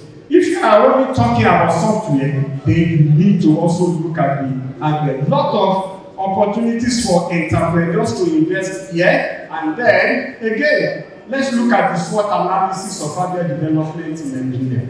So let's look at the strength. Number one, increasing local talent and innovations. We have hubs everywhere. Mostly they focus on software. But with hardware and with the population we have now, I'm sure that if you key into it, and we have a lot of government initiatives and policies that they are supporting again hardware development. And again, imagine local manufacturing capability. I just mentioned now that at OFA, we have one of the largest printed circuit board facilities. Because with your software, you need to run it on a platform and less. And then, growing market for tech products. We cannot continue to import hardware. We need to develop them locally for ourselves. And however, what are the weaknesses here? Number one, lack of infrastructure.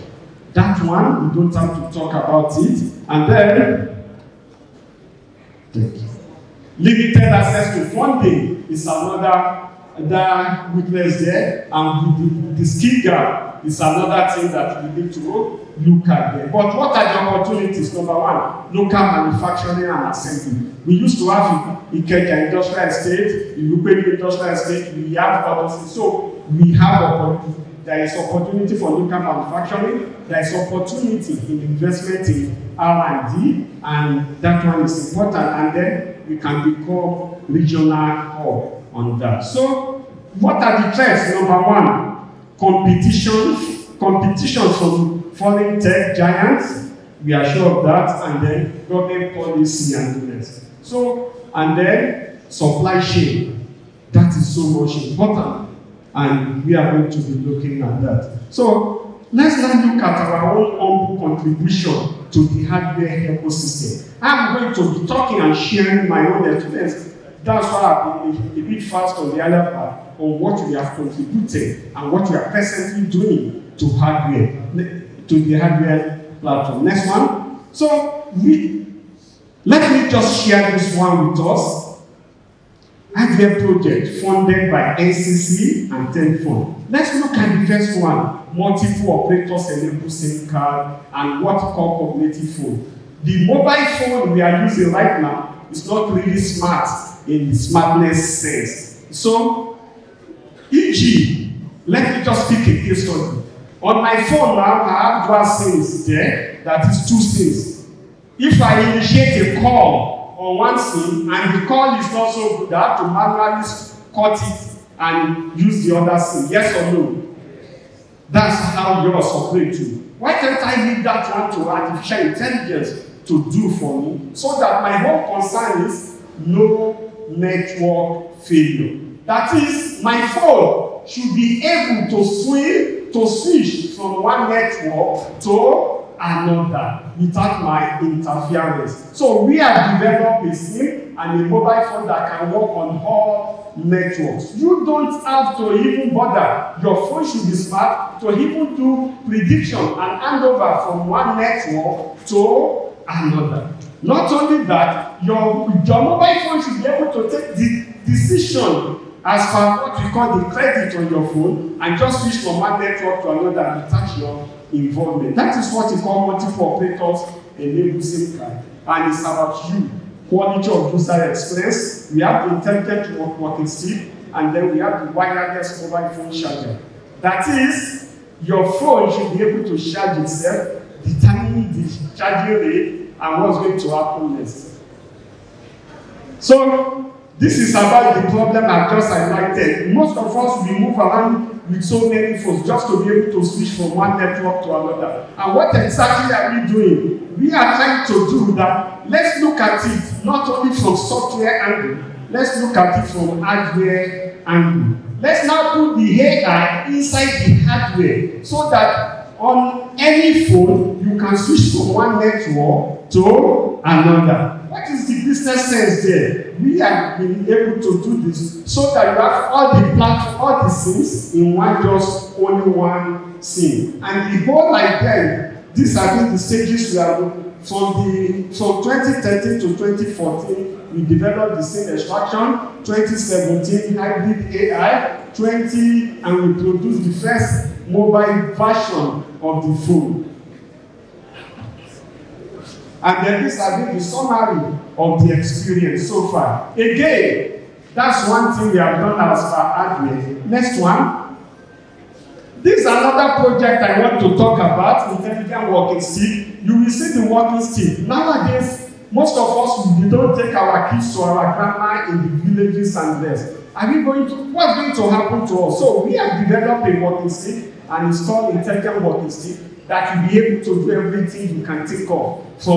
You can use the walking stick to receive your call, just anything, vital organs and the rest. You can measure it on that walking stick.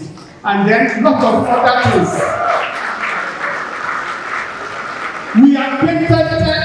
We have patents for all those innovations I'm talking about. And then we have produced PCB and also trained over 200 Nigerians on that platform. Next one, please. So again, we have also established what is called immersion program, so that both lecturers and students will have the opportunity to go to the industry, to be able to have that experience. Please, next slide. So again, it's about immersion, and then we have a lot of funded work, artificial intelligence for clean energy, artificial intelligence for female in STEM, the Catch Them Young initiative. So again, the transformation is upon us. The former MD of First Bank mentioned that if you cannot picture the future, you will never be able to contribute. If you don't know how to use them, it will never be enough. Thank you, and God bless you. The professor speaks, you just know, so detailed, so thorough, and Put your hands together! Transformation really is now. It's in the future, but it's also now. By the way, just know that students who have the opportunity to be in a class where it's tutoring, those students are really privileged. Understand what RAIN is about, and then we'll call up our Honorable Minister to just very briefly address the prestige to God.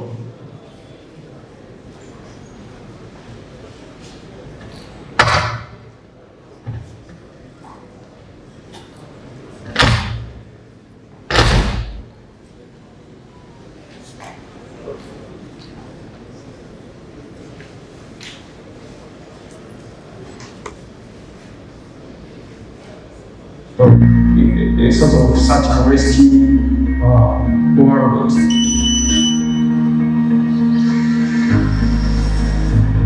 My name is Jenny Gilbert. I specialize in drone technology and military technology, and my project is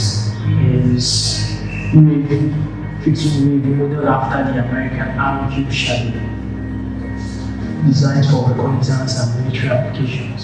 The way the world is going, Africa needs to have a proper defense system. Hi, I am Saurabh Fester, and I am from Nepal, and I am here at training for the training of artificial intelligence and machine learning, as well as robot development automation. My project is based on AI, and my project name is Driver Drowsiness Detection System. What it does is it detects drivers' facial structure and it detects eyes. That if I is closed for a certain time, then my system will alert the driver with a beep sound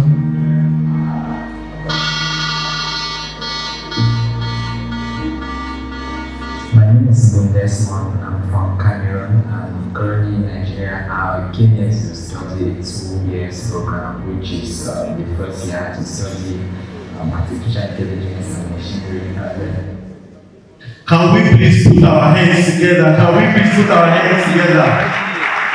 These and many more are some of the amazing work done by RAIN Nigeria. If your hands are not too busy, can we all please rise and give a standing ovation to welcome the one and only, the Minister of the Youth himself, Dr. Bosu Tijani. Put your hands together. Put your hands together.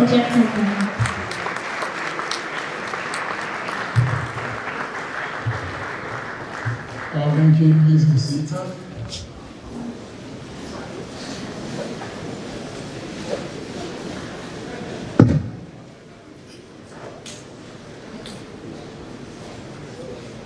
The representative of His Excellency, Governor of Oyo State, Engineer Seyi Makinde, ably represented by Mr. Bayo Akande, the SSC of ICT. Can we give him a round of applause? And you are minister. The Honorable Justice of the Court of Appeal, Justice Rukayat Ayola, the mother of the day. I think we should celebrate her. We all know that women are extremely special, but if you have any doubts as to how special they are, I think today is a manifestation of the role of women in our society. Not only is she the Justice of the Court of Appeal, without her today will not be possible, because she's the mother of Dr. Olusola. So thank you so much for your contribution to humanity. Honorable Rami Oseni, the House Representative Member representing the Baraka East and Ido Federal Constituency. Dr. Adeshola Adetunto, the Special Guest of Honor. Professor Musa Aibinu, the Uber on waiting, that's what he said. Let's give him a round of applause for fantastic. Dr. Chedu Ugwons, the Regional Director at SCEI and the Head of Procurement at Total Energies. Mr. Olu Akomu, the Academic Director, Lagos Business School. Yeah, I thought my name was okay. The policy was okay as well. Good to see. Other speakers, panelists, and judges that are here today. This is a very special occasion. Distinguished guests, esteemed colleagues and friends.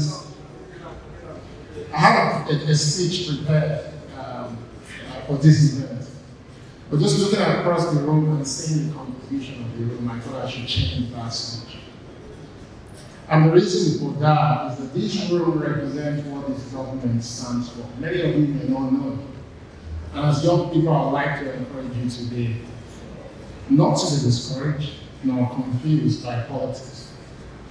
The government of President Bola Ahmed Tinubu is extremely aware that Nigeria is a country that is more than 235 million people. But also very aware that this is a country that is having 5 million new people every year. So our population is projected to be 500 billion by 2050. Many people don't know this. We're growing significantly. And the average age of our people is 16.9. So we're very young. And many people don't know that the president has actually decided to appoint a lot of young people. People think I'm the youngest in the cabinet. I'm not. I'm almost 50. There are people less than 40 in that cabinet, and a lot of people that are just around 40. I have my banner with me, but I choose not to wear it so that we can stay young and keep representing our future. And because of this number, the president is extremely keen on building foundation that will actually set our economy on a path to prosperity. But these are difficult things because when you're doing them, they will cost things, and it's difficult for a lot of people to see them in the medium to short term, which is the same mandate that we've been given. That because of the future that we see, we will not do things that are just popular, but we will do things that set our nation on the path to prosperity. And I'll speak to some of the things we're doing. I see that the presentation today has been technical. I can also give technical presentation. I'm a PhD as well. But I don't think that's going to be the beauty of a room like this. And one thing I want to recognize is that the future that we see as a country is not going to be possible if we outsource the work to governments only. Government's role is to build the foundational infrastructure that will make things possible for a lot of people. And government historically in Nigeria has actually been moving towards building something that is strong for all of you. The core part of the Pearl's presentation is the evolution of technology over the years. But what many people are not aware of is that there's no nation on earth that can actually develop without investing in the foundation of technology, because technology is responsible for development. I'm old enough to remember the days that Prof was talking about, when perhaps if you needed to make an international call, probably in the whole of Oyo State, not just Ibadan, you have to come to Dubai, as you were saying. For those who live in Lagos like myself, you have to go to Marina at the Nitel building to make that call. Only a few families had access to telephone. Only a few. With those that are wealthy and connected. So the rest of us, we have to rely on going to Nitel places to make calls. I'm sure a lot of young people in the room today, you can't relate with what life will be like without telephone. Just imagine if we take all your phones from you. Imagine what will happen. President Obasanjo did the full liberalization of the telecommunications sector in 1999. And after that liberalization, our economy has been growing significantly, actually 30% year-on-year growth, almost there about GDP. And without technology, a lot of what we want to see in the land will be impossible. The jobs that we need to create will be impossible. And as we have young people, we won't be able to offer you opportunity to actually develop. Which is why, for us, the goal is that we must find ways to continue to invest in things that will secure your future. And I'd like to start by saying, whilst government is doing that, we need the talented and creative ones amongst us to translate it to economic opportunities. Government over the years has been investing in this infrastructure. Nigeria today, on the African continent, has the highest grossing telecommunication sectors on the African continent, the highest. Investment into telecommunication sector in Nigeria is the highest on the continent. The technology startup ecosystem, many people don't know, of course, we used to think government didn't do anything. Became successful off the back of some of the initial investment that government did. Today, Nigeria is home to about 5-6 unicorns. Unicorns are businesses that are worth over $1 billion. And these are mostly businesses in the fintech space. You know, the chairman of OPay or the former CEO is here. What we forget is that those fintechs are possible because the government built something that is called the Interbank Settlement System. NIMS. Without NIMS, innovation in financial services would not be possible. But remember what I said, government may build the foundation, we need the people to build the solutions that will translate to prosperity for society. Now, imagine today, where's Dr. Ayala? I think we should come to the front.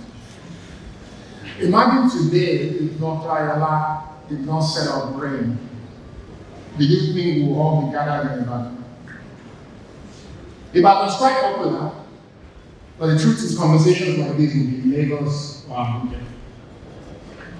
And one thing many people don't know is that globally, the workforce for technology has massive gap.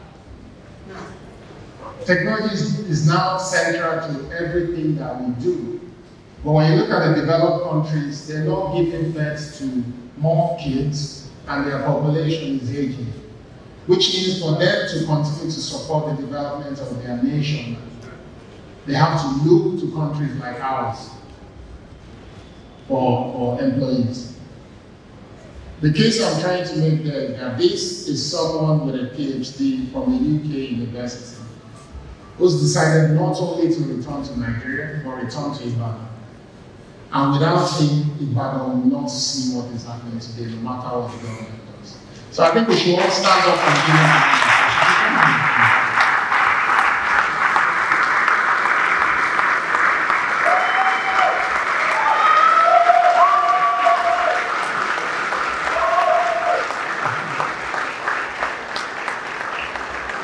There's so many angles to what we're doing now.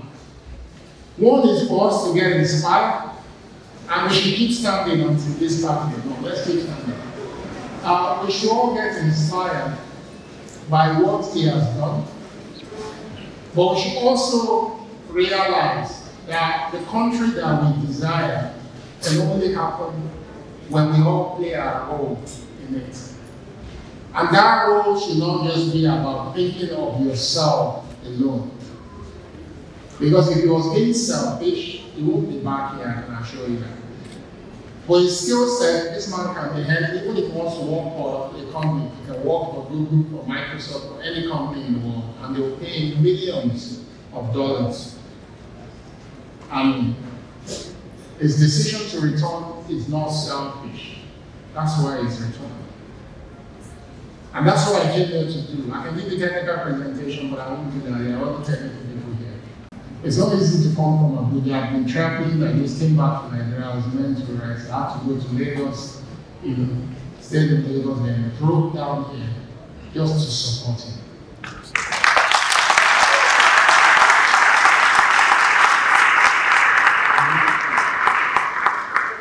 To support him. And for the young people in the room, I would like to inspire you guys by making you realize that this is the person you should model and hope to be like. Not me, not the politicians, not the government. And if you don't want to believe that, I also took the decision to behave like him. I had a good paying job in the UK. In 2010, when I just got married, and I should be saving a lot of money, I decided to leave my job and return to Nigeria, where I started the first technology hub in Nigeria. That hub today is the largest on the African continent in multiple countries. I am the minister not because I'm a politician, but because people saw the work I did and recommended me. So even if your choice is to become a minister, to become a governor, this is a short path to it. You should model to be like him. It's the inspiration that you should follow. Because we see the work that he is doing. Many people will invite us as ministers to the event and will say no. But for ministers like me, it's difficult to say no to someone that you know is truly serving society.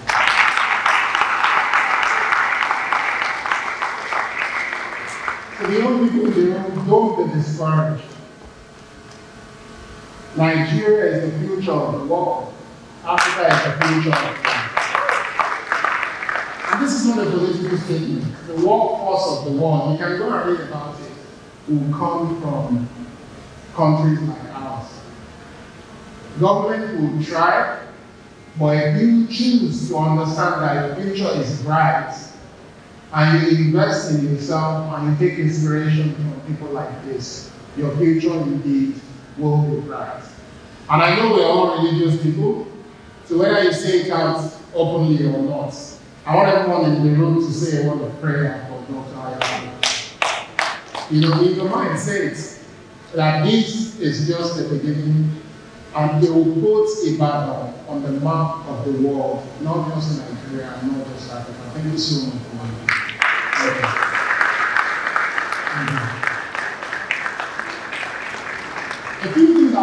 say, because I'm not a motivational speaker, but this is what I was inspired to do today.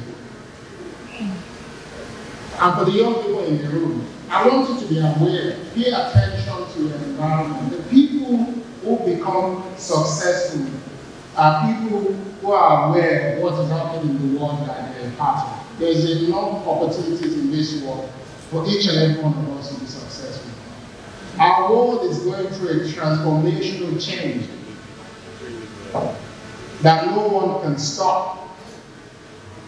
Technology is evolving at a speed that is extremely crazy, that nobody can stop it.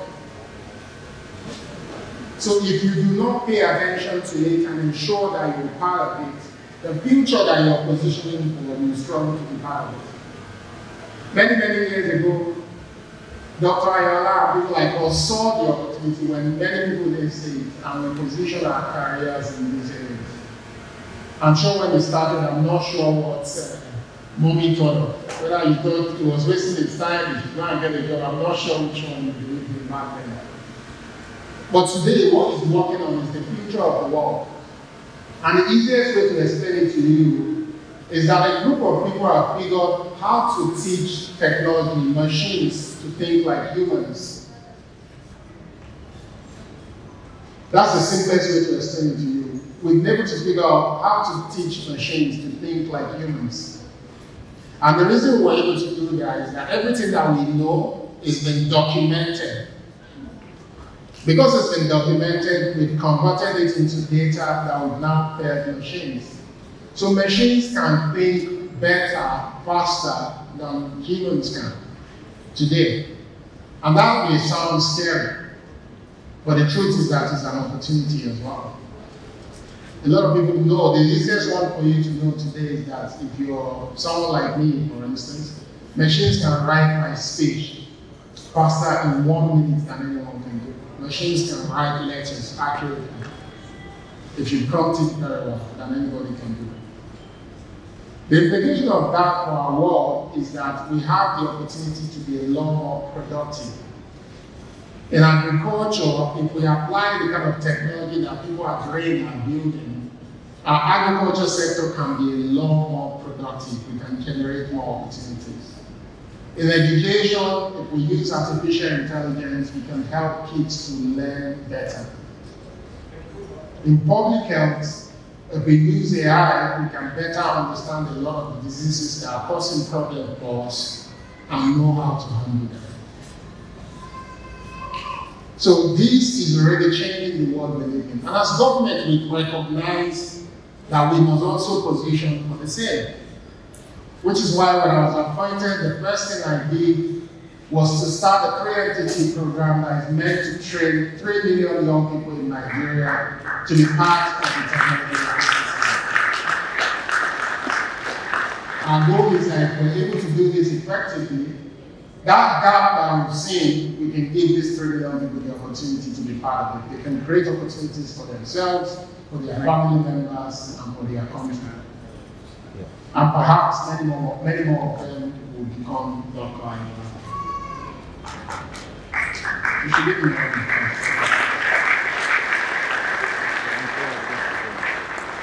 We also understand that it doesn't stop there.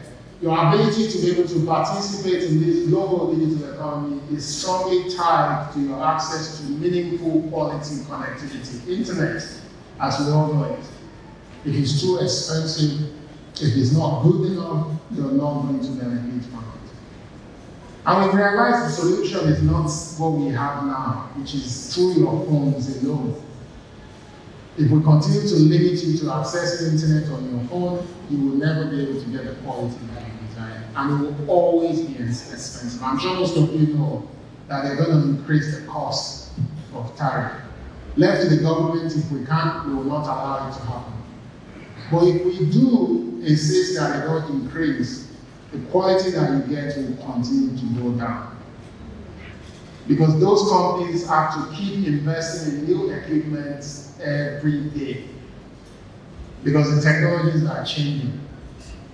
Which is why we realize that the way to get you best quality connectivity is not by relying on just your phone. Now, government is investing in 90,000 kilometers of fiber optic cable that will allow you to have connectivity to your home, to your school, at the best quality as they have in any part of the world, not just through your home. And this is a project that we expect to cover the entire country, not just Lagos, Abuja, and the big cities. It is for the benefit of all of our people. Government is now investing significantly to improve connectivity. For the first time, we're also ensuring that we have a piece of legislation, which is law, that will change the way government uses technology to deliver services to you. Our goal is that we can build a system that will allow different government agencies to seamlessly exchange data.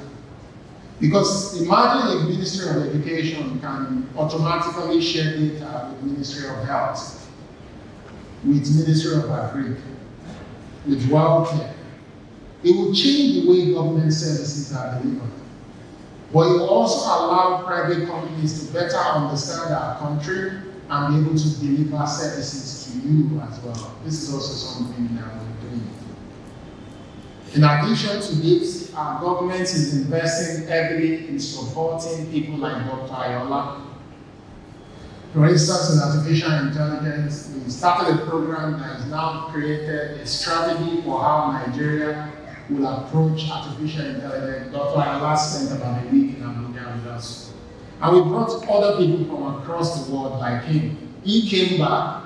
Imagine how many thousands of them that we have abroad that did not return to Nigeria.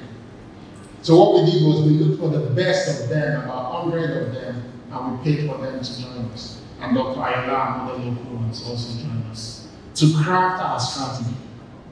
And that strategy today is informing our plans on how we support individuals that are building solutions. How we take them abroad to showcase what they are building, but also help them get resources to build locally. It's only through these people that we can truly build the economy that we want to build. And when next year the president says, we want our economy to be a $1 trillion economy, please, you've been to school. Make sure you probe and try to understand what that means. Because the size of the economy is more determines the quality of life that you're going to get. Do not let people deceive you and say the cost of garri is high, the cost of rice is high. The path to making them affordable is by ensuring that we're providing job opportunities for you. It's not just by keeping the price low. Even if it's low, but you don't have jobs, you will still suffer and struggle in society. And this is why I want to leave each one of you again with this inspiration. That there's enough opportunities out there for young people. Don't fall into the trap of thinking and working local. The Nigerian talent is needed all over the world. I'm not encouraging you to leave, but make sure you acquire the skills that you require to be part of the emerging opportunities globally. There are people in Ibadan. I remember before I left my company to join government, and we hired a software developer, a young man in Ibadan, who decided he's not going to come to Lagos to work for us. He was happy to work for us, but he was going to stay in Ibadan. And the guy, young man, I think he just finished school 2 years before then, or a year actually. But he was so good at what he was doing. We had no choice but to say, okay, yes, he can work from home. And I was surprised for someone that just left school a year or two. The guy insisted we have to pay him about 1.2 million naira a month. A month.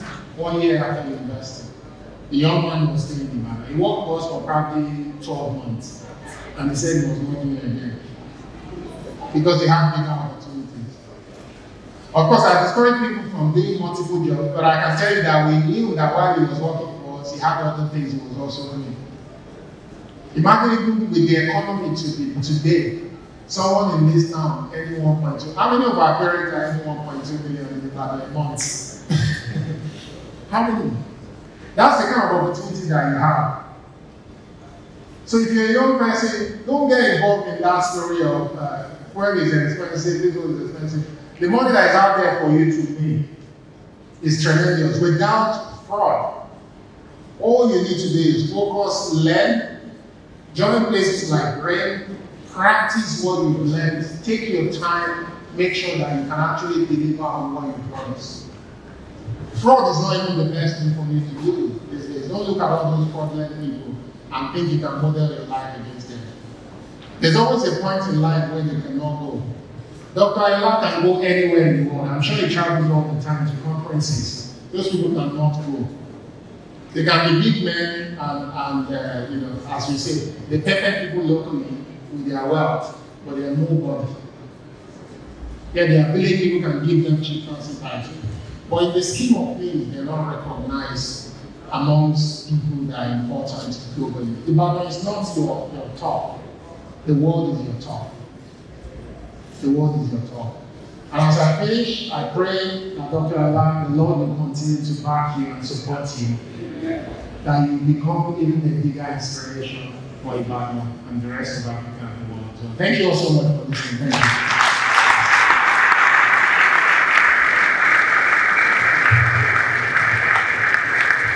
Can we please put our hands together? Keep the applause coming, keep the applause coming. Keep the applause coming, keep the applause coming. Keep the applause coming, ladies and gentlemen, for the one and only Honorable Minister for Communication, Innovation and Digital Economy. Please put your hands together for Dr. Bosun Tijani. Lovely, lovely, we will have our seat. I mean, this just goes to show that the hard work that has been put in by RAIN Nigeria is being recognized, and this is enough to reshape your mind if it hasn't already been in the past. Ibadan is not your top, the world is your top. So if you are thinking, think global, think international. Now, ladies and gentlemen, we'd like to present an award to our very, very, very special guest. The Honorable Minister would like to present the award to the Honorable Minister. Someone that we all look up to, we admire, to give us that time.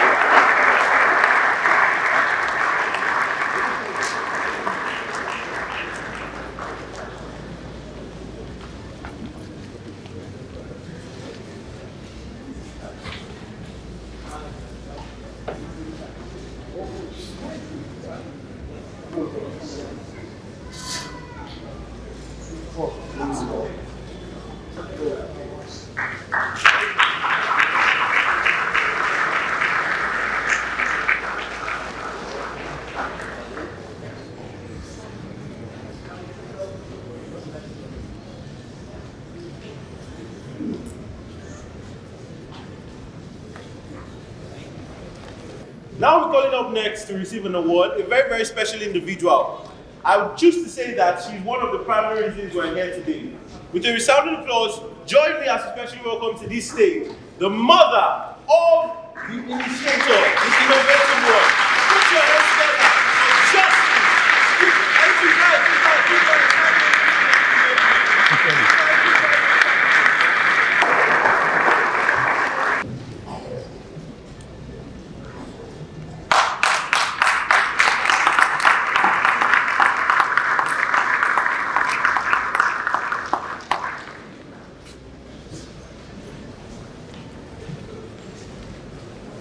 Good. Are we good? Also, one thing to note is that there will be no questions for this hackathon session. We thought about it and we wondered that if we had questions, the first set of participants, when they are being questioned, it would give ideas to the other participants. So we thought it fair as to have no questions for this round. So the judges listen, they heard everything loud and clear, and their judging will be based on that. The volunteer in charge of the timer should please take notice, 3 minutes per speaker, or 3 minutes per team. So, are we ready? Yes, we're ready. Thank you, Let's have our Precious. judges. So I'm reading the citation of all the judges that are here. Please, a round of applause for all of them. Please put your hands together. Messages. Many of them have been here from the start of this event and they're still here. Please, a round of applause for all of them. Alright. So the first citation I'll be reading is that of Dr. Chinemelu. Eze. Dr. Chinemelu Eze is a robotics and AI specialist with a PhD in assistive robotics from University College London. With deep expertise in autonomous systems, he has developed innovative robotic solutions across sectors, including self-driving vehicles, assistive robotics, and fintech. As a former lead engineer at Oxbotica, Dr. Eze spearheaded motion planning advancements for autonomous vehicles, playing a critical role in securing a $140 million Series C funding round. Please, a round of applause. His groundbreaking research in smart wheelchair systems introduced novel human-machine collaboration interfaces, advancing the field of assistive robotics. Currently, as Director of Amato Technologies, Dr. Eze leads AI-driven consulting and software development initiatives, driving transformative solutions that bridge cutting-edge technology and practical applications. His work continues to push the boundaries of robotics and artificial intelligence to create impactful, real-world solutions. Ladies and Dr. Chinemelu Eze to this side of the hall. Please, a round of applause for me. Thank you so much, sir, for being with us. The next judge I'm going to be reading citation of is Mrs. Aminat Akinyemi Ayola. Mrs. Aminat Akinyemi Ayola is a highly esteemed AI researcher in Nigeria. As the academic director and course facilitator at Robotics and Artificial Intelligence Nigeria, RAIN, she plays a pivotal role in shaping the future of AI education and innovation in the country. Aminat is responsible for designing the curriculum for the Artificial Intelligence and Machine Learning course at RAIN, where she also teaches and supervises training projects. Aminat holds a bachelor's degree in computer science from the University of Ibadan, where she graduated with first-class honors, and a master's degree in computer science from the University of Hull, United Kingdom, where she achieved distinction. A round of applause, please. Beyond her technical achievements, Aminat is a sought-after speaker at AI conferences and events, where she shares her insights and expertise with both academic and industry audiences. Despite the demands of her career, Aminat is also a devoted wife and mother of 3, skillfully balancing her professional and personal responsibilities. Her journey and accomplishments serve as an inspiration to many aspiring AI professionals, demonstrating that it is possible to excel in a demanding field while maintaining a fulfilling life. Lead Ayola to the side of the wall. You're welcome. Thank you so much. All right, without wasting time, I will read the selection of the next judge in person of Timi Olagunju Esquire, a lawyer specializing in tech policy and governance. In 2021, he served as Global Vice President on the Advisory Board of the International Republican Institute Generation Democracy, IRIGD, and currently contributes to its Alumni Leadership Committee spanning 75 countries. He founded Youth in Motion and the AI Literacy Foundation, earning awards for leadership and policy advocacy, including recognition from President Barack Obama in 2015, the Oni of Ife 2022, and Why Nigeria 2020 Most Influential Young Nigerian in Policy Influence. Please, a round of applause. With the reading selection of is Dr. Chinedu Ogos. Dr. Chinedu Ogos is a distinguished front runner in the field of robotics and autonomous systems, serving as the Regional Director for Africa at the Society of Petroleum Engineers International, USA. He leverages AI technologies and robots to address energy issues in Africa, particularly combating pipeline vandalization and oil theft in Nigeria. He is advocating the effective use of image analytics, convolutional neural networks, and edge-based technology-based AI solutions to secure critical infrastructures, monitoring pipelines, and conflict-prone areas in oil-rich regions. Please, a round of applause. The various UK government consultations on energy utilization, climate change, and renewable energy policies. Ladies and gentlemen, please give a resounding round of applause for Dr. Chinedu Ogo as he goes to the side of the podium. Thank you so much, sir. We appreciate you. All right. So, Dr. Bumi Ajala is a data scientist and economist specializing in artificial intelligence, data analytics, and digital public infrastructure strategy. With extensive experience in leveraging digital technologies to enhance productivity, he has played a pivotal role in policy development and implementation across diverse sectors. A former lecturer and learning analytics lead at Coventry University, Dr. Ajala has facilitated impactful data science training programs in Nigeria and Namibia, with equipping professionals with cutting-edge skills. He is a member of the International AI Safety Team and has contributed to AU-EU research initiatives on technological innovation. Dr. Ajala is also a lead author of research on public sentiment analysis of the African Continental Free Trade Area using Twitter data, showcasing his ability to merge data science with economic policy. Ladies and gentlemen, please let's celebrate Dr. Bumi Ajala in absentia.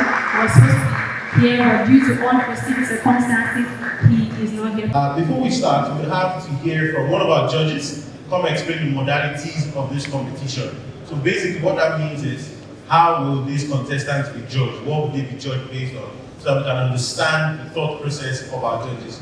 Ladies and gentlemen, my single honor to welcome to the side of the hall, one and only Dr. Aminat Ayola. Please put your hands together for please put your hands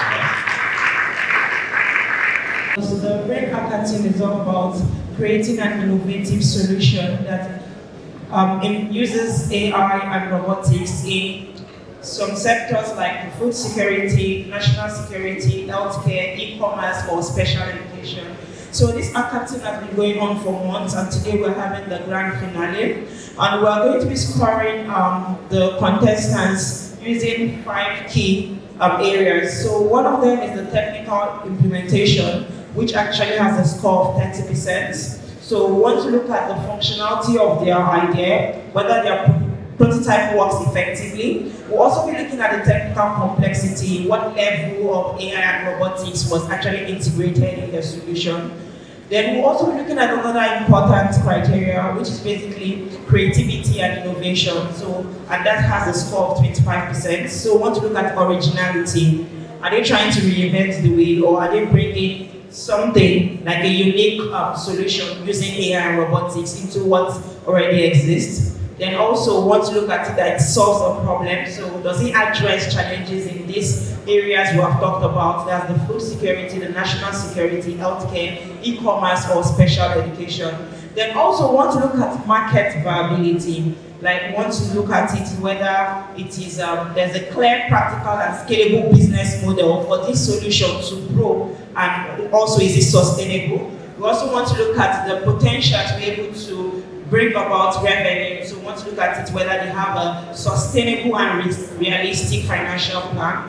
Then another criteria we'll be looking at is impact and visibility, which has a score of 15%. So we want to look at it whether that solution can be implemented to benefit Africa at large, not just Nigeria. And also want to look at scalability, whether the solution can be adopted broadly across regions, in other industries, and also communities. Then lastly, we're going to be judging based on presentation quality, which has a score of 10%. So we want to look at clarity, whether the team is being able to explain their concept, their idea to us in a clear and concise manner, and also want to look at it whether they are being able to carry the audience along during their presentation. So these are all the criteria we're going to be using to judge the hackathon, which sums up to a total of 100%. Thank you. Alright, so I'll be calling on the first team. Team Agro Alliance from Ladoke Akintola University of Technology.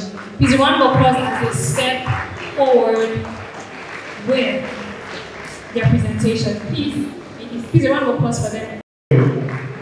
Thank you. You can put your laptop here if you need it, or yeah. Thank you so much. By the way, please, to our timekeeper. And prevention system.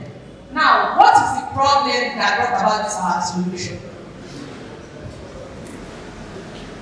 Now, the first problem is that 50% of Nigerian farmers, which is approximately 18.3 million of them, face severe crop losses due to unauthorized cattle intrusion. The second problem is that $1.5 billion is lost annually from crop damage and escalating farmer-elder conflicts. What's this third problem? Over 5,000 lives have been lost, and 1 million people have been displaced. To this conflict, with entire villages destroyed. Now, I want to give you a brief story of Mama Agbelola. Who is Mama Agbelola? Mama Agbelola is a dedicated farmer in the southern part of Nigeria. He's an hardworking farmer. He goes every day to his farmland to till the crops, to till his land. Now, his land consisted of maize and cassava, and that is his main source of income. One morning, he arrived his farm to see it destroyed by cattle intrusion, and that left him in a very, he left the farm destroyed and has left him in financial loss. Now, this story does not only apply to Mama Agbelola, it applies to other farmers in the southern part of Nigeria as well as the middle part of Nigeria. Now, we plant, we tend to crop, but we can't destroy everything overnight. How are we supposed to survive? So, to address this, we develop our ecosystem, which is called an IoT-based passive intrusion detection and prevention system to mitigate conflicts between areas and farmers in Nigeria. So, working very simple how the system works. So, we have the system because we have a physical robots. We call it intruder detector. Whenever it detects intruder, it will make an unpleasant sound, which will build up these castles. And also, we have two types of notification. For the farmer to know wherever the farmer is in the world. We have the GSM based, which is the alert system, and we have the camera based, which will send messages and pictures to the farmer wherever the farmer is in the world. So, next slide. So, like this is just like the demo of how the take pictures. Whenever there is status in the farm, we take pictures and send it to the farmer's phone or the Google Drive, wherever there is the world inside. Then we talk about the impact. That's a huge impact in the Nigerian economy. The first one, SDG 1, no poverty, which will protect farmers, SDG 2, zero hunger, and SDG 8, decent economic growth, SDG 16, peace, justice, and strong institution between herders and farmers in Nigeria. Next slide, please.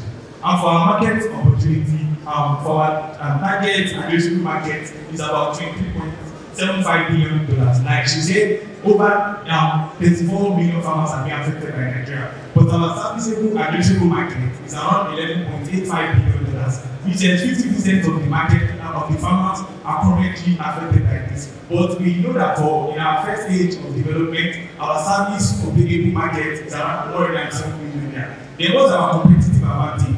In contradiction to the traditional methods of attribution, which is the meta, what is effectiveness? Our IoT-based solution is highly effective. Next slide, please. And for our business and revenue model, for our business model is an IoT-based system, and our target market are farmers in Nigeria. Then our revenue stream to generate revenue, we plan on ad sale, subscriptions, like you mentioned, there are two notification systems. There's the SMS and there's the mobile app system. Then you plan to generate revenue also by maintenance service and future purchases. Another one is scalability. We plan on to scale up higher, plan on partnership with NGOs, government agencies, and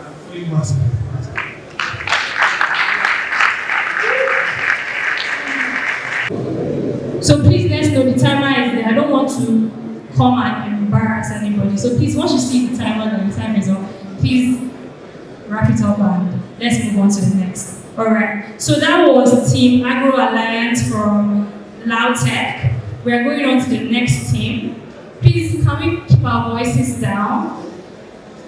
Don't think that you won't learn anything from this hackathon. So please, let's pay attention and listen to what they have. They've worked so hard for this, and they're hoping that you're going to listen and learn from them. So the next team is Control C from Redeemers University. Please, a round of applause as they step forward for their presentation. Good afternoon, everyone. My name is Bamila St. Daniel, and with me is David. Our project is Control C. Control C is basically a way for visually impaired people to type and edit documents in a better and cost-effective way. So let me start by explaining how blind people type. They use a format known as Braille. Basically, on a flat piece of paper, there are punches. So as you glide your hands over the punches, they know which punch signifies what letter or character. As you can see, the first one is A. So if the first punch is elevated, you glide across it to know that's A. So when you arrange them side by side, you can form words, brain, hackathon. Next slide, please. The problem with this is Brailles are expensive. This is not. Brailles are really expensive. They normally use Braille typewriters, but Braille typewriters are really expensive. Perkins Braille is like the most popular supplier of Braille typewriters. I don't know, it's not really visible, but the cheapest typewriter on Perkins Braille's website is $810. In Naira, that's 1.26 million Naira. And of course, we are no longer in the mechanical era now. We have electronic devices. The Braille keyboard on this website, Braille Sense 6, the best Braille keyboard is 8.2 million Naira. So the problem here is Brailles are really expensive. The average Nigerian family cannot afford this kind of device. So our solution, next slide please. Our solution is a really cost-effective way of using Braille. A way that makes it easy for the layman to purchase. We are aware that visually impaired need really assistive tools. So next slide please. They need really assistive tools. This is what the Braille keyboard would look like if it were in full scale. There needs to be room for them to type. And there are also assistive features. Previous slide please. Previous. This button will open a text editor made alongside the keyboard. Because if you plug in the keyboard into Microsoft Word, it will work like a normal keyboard, but the blind people can't see, right? They need to hear. So we made alongside this a text editor, custom for visually impaired. David will take over the rest. So the text editor was designed to work in conjunction with the keyboard. So it works in a way that while the videos are typing, it reads along with them. So whenever there's a space, it reads the previous word. And whenever there's a full stop, it reads the sentence before. So, next slide please. Next. So there are two web applications that were designed. The first one is how to create an app. You can scan the QR code to go and access the website. What it does is that individuals that probably don't know how to use Braille can go to this website and learn the basic alphabet and basic symbols for them to use Braille. And the next one is the text editor, which allows for visually impaired individuals to type seamlessly, save their documents and use it elsewhere. So next slide please. So our program is open source. It gets for individuals that get it. They can go to the framework that we use to set it up, and they can design custom tags and custom functions or custom combos to use with the keyboard. So market opportunities. The market opportunities for this is very well. The market for assistive technologies is estimated to grow to 3.15 billion this year. Thank you. Team for this hackathon. We'll be listening to this third team for the hackathon, and the third team is all the way from Covenant University. A resounding applause for Team Durham Park. My name is Abimbola Oladijo-Toluwa. I'm with my partner, Emmanuel Ulkana. Susan is unavailable. I present to you Durham Park.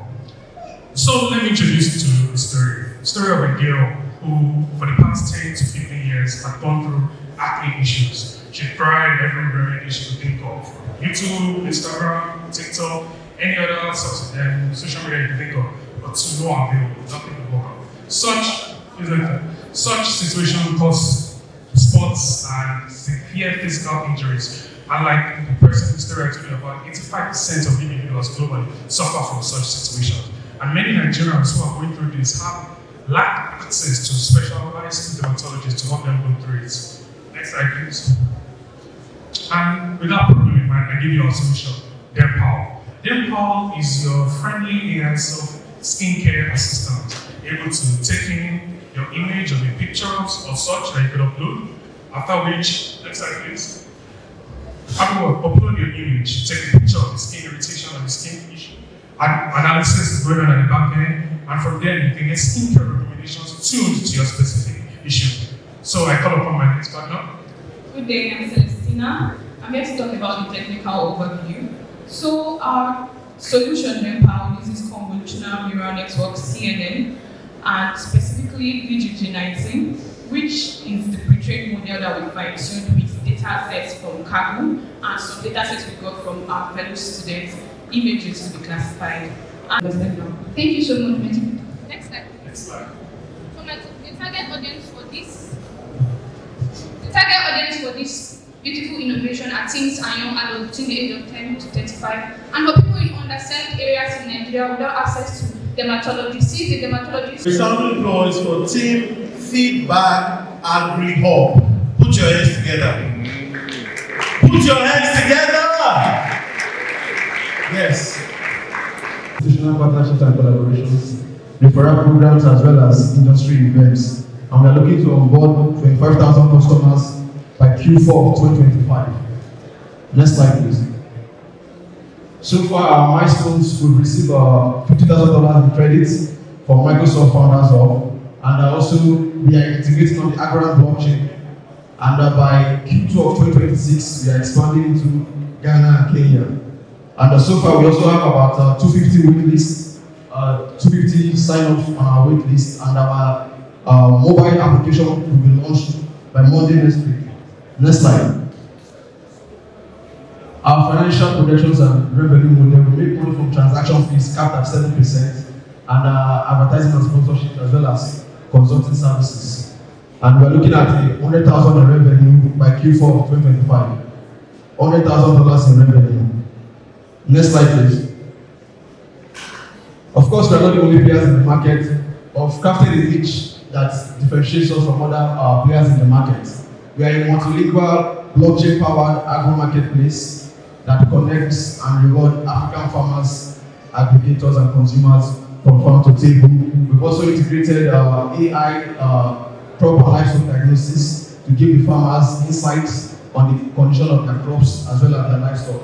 They also receive regional weather support as well, with a native currency as an option for transacting on the platform, as well as the blockchain smart contract to automate transactions.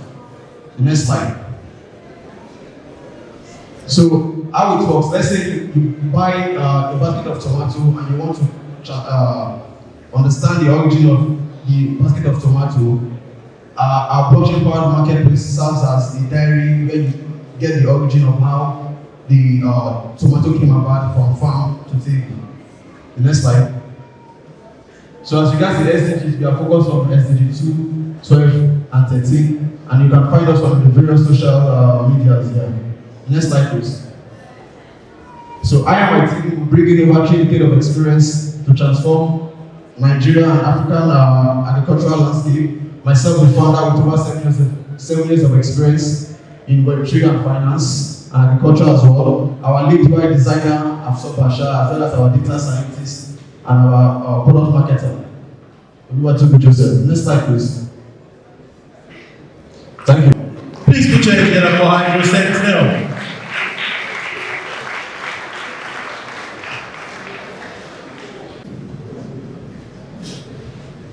Threatening our national security, food security, health, and even our very existence. Lagos, Nigeria's economic powerhouse, is predicted to be submerged by the year 2050, which just as close to us as the year 2000 is behind us.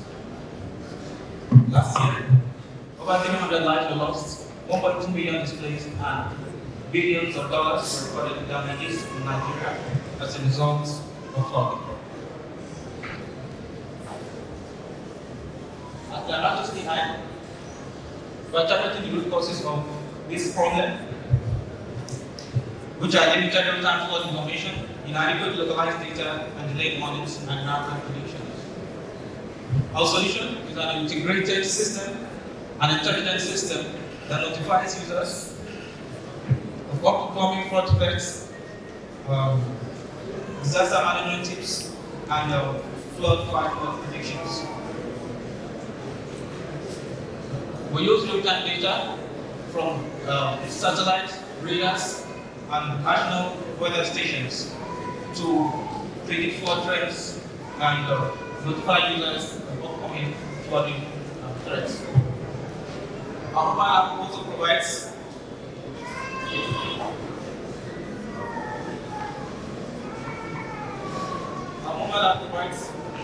disaster management tips that users can use to navigate disaster management situations. Using our hardware architecture consists of satellites and radars that provide real-time weather updates, low-cost state-of-the-art, solar-powered IoT weather stations that is engineered to monitor the real-time weather conditions and water levels to predict flooding and notify users of emergency alerts.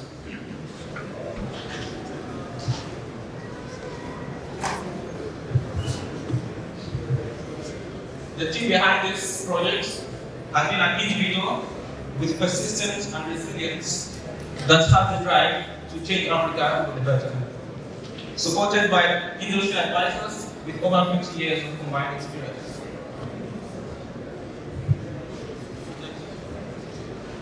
Our business model, our premium model, ensures accessibility, allowing pro users to have extra features, consulting services for governments, NGOs, and agencies in sectors like real estate, agriculture, and logistics. Data as a service for industry reliance on weather analytics and sales and leasing of high-potential hardware. We've garnered support from Microsoft through the Founders Hub initiative, Amazon through the AWS Marketplace, and the Unilag Design Studio. During the movement, Climatics AI isn't just a product, it's a movement to safeguard our future. If you believe in this vision, let's come. Reach out to founders at climaticsai.com. Thank you. All the way from Ahmadu Bello University, put your hands together for Impact Hub. Put your hands together for them, put your hands together for them. Right, committed to creating a world where everyone have equal access to quality education, regardless of their disabilities. Next slide. Communication is the only medium where we can share our thoughts or convey messages amongst ourselves. But for people with speech and hearing impairments, communicating with other people seems to be very challenging, stressful, and in some cases impossible. As a result, a child who lacks hearing and speaking ability cannot participate in the same learning environment with their peers in the community. Likewise, a person who lacks this ability cannot stand in competition with other people, especially in an environment that depends on verbal communication, like the classroom and the workplace, making them left out in some important aspects of life. This is the case of over 430 million communication disabled people around the world, whom according to World Health Organization, 80% of them are uneducated due to their impairments. To overcome this, we need to rethink the way we learn to accommodate everyone regardless of their disability. And this is what inspired us at Impact Hub to create Signify. We came across some of our competitors, which are TouchChat app, LightWriter, and SimpleTalk. While our competitors focuses on general accessibility, Signify focuses to incorporate sign language translation systems into online learning platforms in order to provide inclusive learning for the hearing impaired individuals. Next slide. We'll be operating a B2B business model by collaborating with Microsoft Teams, Udemy, Coursera, and YouTube. Our revenue is a subscription-based model, and it's a tiered pricing plan where our partners will have different levels of subscription, thus bringing about inclusivity for the hearing impaired individuals. Next slide. The global market for assistive technology is valued at $315 million, with an annual increase in 10% CAGR growth. Our serviceable market is valued at $20 billion, and Signify intends to capture 15% of this serviceable market. Put your hands together for them. Alright, so apparently today I'm here to talk about grocery. Oh, I mean Gary, if you misunderstood me. We love calling me grocery. I come from a village in Cross River State known as Ugem. We are known for producing Gary and rice. So my father is a farmer, my mom is a farmer, I used to be a farmer, but thank God I'm not in university, I'm no longer a farmer. Every day we wake up, go to the farm, we cultivate, we process Gary to take it on Tuesday to sell in the market. And in the market, there's so many middlemen in our market that we don't get to sell the Gary how we want to sell them. So we end up selling to the middlemen, they increase the prices and sell the Gary however they choose, and we end up making little change for ourselves, right? Next slide. So this is the current roadmap in operating in Cross River State. First, the farmer farms input, they process, they store, they transport, they commercialize, they distribute, and then they consume. But with our model, we have shortened this whole system to just farming, processing, distribution, and consumption. Next slide. Our solution: farmers and food manufacturers can set up their online store in less than 3 minutes. We have integrated payment system. Customers can retain choices with a variety of search using our AI models, our AI recommended system, our AI chatbot, and our AI chatbot for placing orders. Next slide. Our complete advantage: we have AI assistants for easy postage and decision making, fresh farm produce, affordable price, unlimited options, selection, flexible payment option, and easy to use technology. In the close of session, we're welcoming the next team. Please, for the exhibition, Group 3 and 4 for the exhibition, please find your way upstairs. Group 3 and 4 for the exhibition, please find your way upstairs. We'll be going on to the next team. A resounding applause all the way from Bells University of Technology, JET team. There was a surge by about 469% of attacks and casualties at military bases in Nigeria, increasing it from 26 to 148. Good afternoon, Transformers and fellow innovators. This is JET team. I want to present to you our solution to national security problems. Just like I was saying in the last few seconds, more data shows that just in a state like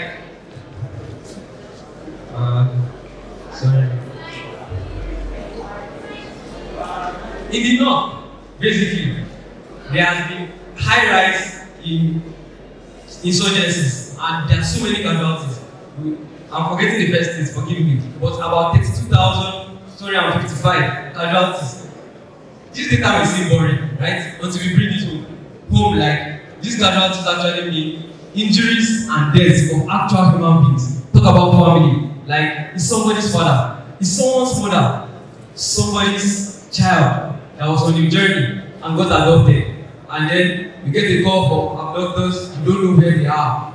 How about situations where people are moving from just a simple location to another, and you get a call demanding just data from SDM tells us that just last year, 2024, about 7,500 kidnappings happened in this country, Nigeria, and situations like 1,086 of those were actually dead people.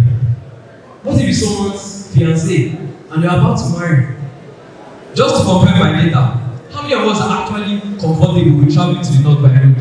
Can we indicate by waving of hands? I can expect that you confirm with me that we know that Nigeria is not safe. And with this, how about we bring a solution that uses artificial intelligence and robotics to help you find your loved ones? And we present to you our solution in Bicopter. But before then, the last slide showed how last year Nigeria spent about $334 billion billion naira on purchasing the Miranda TV2 drone. This is heavily powered and above, but it's obviously you see the numbers. So we are moving on to another team from Ahmadu Bello University, Team Crop Safe. Team Crop Safe. Professor from Ahmadu Bello University. Next slide. In northern Nigeria, where agriculture is the backbone of the economy, millions of small-scale farmers suffer sensitive to pests and diseases. For many of these families, this is harsh reality to many of them, which leads to insecurity, poverty, and poor budget and accessible solution. Next slide. Our solution is called Crop Disease Detector. It's an AI-powered offline device for real-time disease detection, even in remote areas without internet. It provides a real-time disease detection to farmers in remote areas. Next slide. This is a user journey of how our solution works. The farmer just brings the device to the farm, scan for the plant, and our device will just give out recommendation in both textual formats and Odwe in Hausa. The text is in English and Odwe is in Hausa, where the farmer will use to act upon whatever is the recommendation that was made on the system. Next slide. We made the interface to be as user-friendly as possible, where with few clicks a farmer achieves the target in the desired action that you want to take. We simply click on scan the crops, then I click on the text after capturing the plant, then the solution will be provided on the screen. Next slide. Then this is how we generate revenue. We sell the licensed devices directly to farmers and cooperatives, while the partnerships with agrochemical companies, state government and NGOs help us expand reach. And we have a token subscription and pay-per-use option to drive a recorded revenue for our solution. Next slide. Then Nigeria, we have 38 million farmers as from the data from Obafuna. They're targeting just 1% of this market to generate 90 billion naira revenue for our solution. Now we're moving on to the very last but not the least speaker in the hackathon presentation of RAID Summit 1.0. Team Vital Link. Are you here? Alright. From Bells University of Technology. Please, one applause as the company and presentation. My name is Aaron Mefidi from Team Vital Link, Bells University of Technology. And it's an honor to stand before you to discuss a matter that touches the very heart of healthcare. Let me tell you about a young mother, vibrant and full of life, who was admitted in a healthcare facility for what should be a routine procedure. Her loved ones waited anxiously to see her smile again as she recovered, but tragedy struck. A simple yet avoidable error in fluid management resulted in her untimely death. The grief of her family was immeasurable. A life of promise lost to something as seemingly minor as improper IV fluid administration. This is not just a story. This is a harsh reality that plays out more often than we realize. Fluid mismanagement, though it may sound insignificant, has a profound impact on mortality rates. Every error can mean the difference between life and death, hope and despair. According to World Health Organization, an estimate of 2 billion people worldwide lack access to essential medicines and medical devices, including IV infusion pumps. Please take note of the following statistics. 61% of serious and life-threatening errors occurred during intravenous medication administration. IV medications are twice as likely more prone to causing harm compared to other drug delivery routes. Please, next slide. Sorry, the second slide, please. The second slide. So, as of 2019 globally, maternal mortality rate was higher than 1,000 deaths per 10,000 births. And out of this, 15.6% of these deaths came from Africa. Please, next slide. These two graphs, this represents Africa and this is from Nigeria. From here, we can see that over 750 persons were affected, Western Africa. And here, despite the decline in number of persons, there was no significance in the reduction of number because of lack of healthcare efficiency in the country. So, having said the problem, next slide please. Ladies and gentlemen, I introduce to you few things. our smart AI-powered infusion hub that bridges the gap by rendering sustainable and revolutionizing healthcare to maternal and neonatal mothers. All right, thank you very much. Please, I also want to appreciate all the speakers and panelists that have been here from the beginning of the program till now. Please, a round of applause for them. Please put your hands together. Please put your hands together. Yes, and while the sessions were going on, there is a speaker that arrived and we didn't do proper introductions, but I'm going to recognize him even if he says I shouldn't. But please, can we give a round of applause to Mr. Ebuka Obi David, the CEO of Autogon AI USA. Put your hands together. He has been here absorbing everything. He has been having a good time, right, sir? Yes, thank you so much for gracing us. We appreciate you. So now we're going straight to the citation of pharmacist Olu Akomu. He's going to be speaking just right now. Now, an accomplished commercial leader with extensive multi-industry experience spanning consumer goods, manufacturing, healthcare, telecommunications, financial services, and fintech.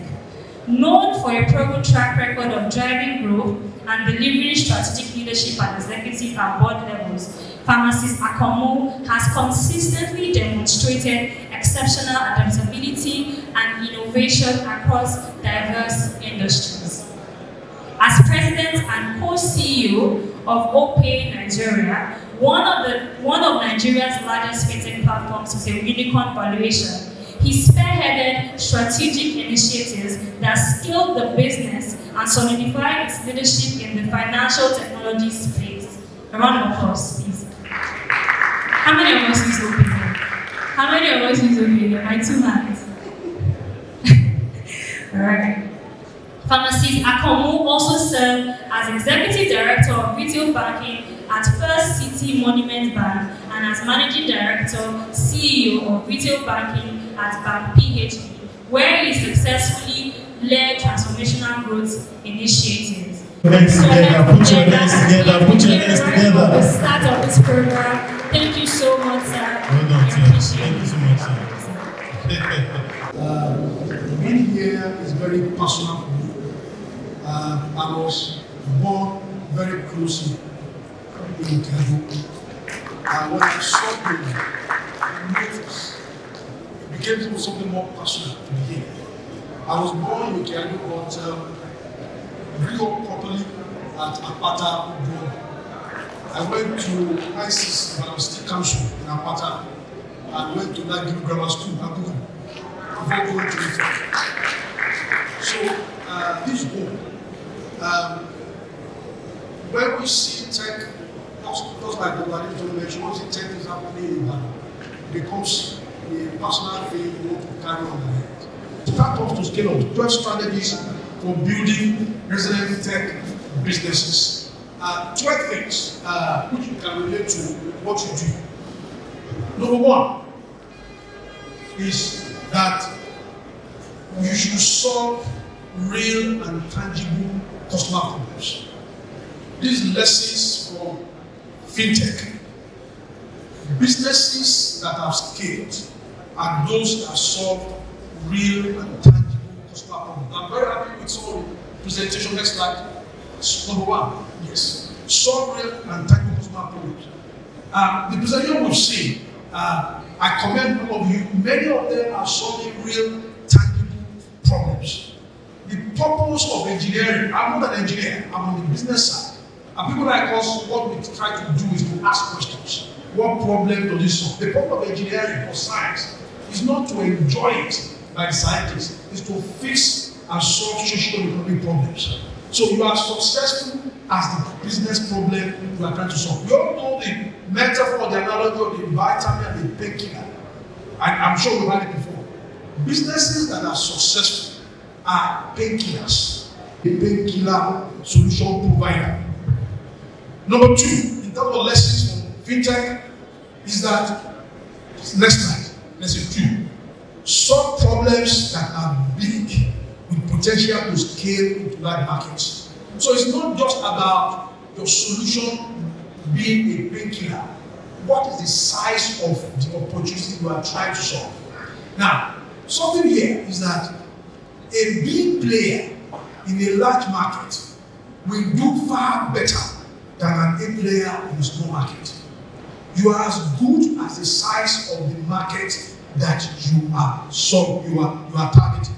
And these are likely issues around when you see the way fintechs like OPay, MoneyPoint, PayStack have done. The some markets that traditional players like banks are historically excluded. Nigeria today have just about 45-50% financial inclusion. 50% of Nigerians do not have access to tangible, easy financial services. These guys scaled you targeting that market. So some problems that are big with scale, we continue to scale to that market. If you are solving a problem that cannot scale, potentially you will always be a small player. That's why the lesson, market selection is critical. A big player in a large market will always do better than a small player in a small market. And of course, given poverty levels, the margins we make in Nigeria business are very small. You need to have large volumes to make money. So that's very important. Margins are very small, volumes are very important. That's why solving problems on our market potential scale is very important. Number 7 is be driven by purpose. You guys, strong purpose. Mission-driven teams that pursue great purpose are the ones that build solutions that scale. There will be problems, there will be challenges. But when you look at businesses that have succeeded, they are not the ones who are just doing it for pay. There's a social problem that we are like a missionary. We want to solve it. Even when we cross a wall, when I get home on my bed, I'm thinking of how to solve a problem. So mission-driven entrepreneurial team pursuing great purpose are very critical to solving problems, big social problems, and scaling with it. When you look at the mission of a company like Google, it says to organize the world information and make it universally accessible. Tell me how you not be inspired with your PhD in data science with such a mission. It's not just about data science. It's about organizing the world information and making it universally accessible for a big purpose. So what is the altruistic purpose beyond yourself that you are pursuing with your robotic solution? And often means that you cannot be working in isolation. You have to work with other people, sociologists, epidemiologists, farmers, agriculturists, rural sociologists, to solve big problems, pursuing great purpose. Number 8, build scale, build and scale at the core, expand into adjacent opportunities. I love the team. There are so many presentations. For example, the team that were doing solutions for assisted blindness, for example. When those solutions are built, could there be an adjacent opportunity, leveraging that competency, that technology, for example, in being the solving problem of debt and dump market, for example. OPay, for example, and MoneyPoint build solutions in agency banking and scale within more than 500,000 agents across Nigeria. The next thing OPay and MoneyPoint did was to now take the same platform into an adjacent business by taking that platform into modern retail to start collecting payments at scale for ShopRite, for all of them, and push out the movements. So when you build scale at the core, then look at your opportunity on your right and the left. You easily capture the opportunity on your right and left. That's the principle. Build and scale and build and scale the core, expand to adjacent opportunities. Number 9, design. Number 9, listen now. Number 9, design for deliberate virality. And if you find it by serendipity, maximize it. Serendipity is sometimes you stumble on gold. But designing for deliberate virality. Virality during cashless. Because of the superiority of all this platform, because of the cloud system. And let me just explain something very simple that is not as happened. For a bank to expand its capacity, they will have to import a physical sample. They will have to write a memo they have to go to a board committee and they have to import that server. They have to install that server in the data center and lay a cable from the data center to main one center in Ogumbo. That is 3 months. That was why the banks could not cope. The decision to expand capacity at OPay overnight by 30% is done overnight, working with our cloud partners.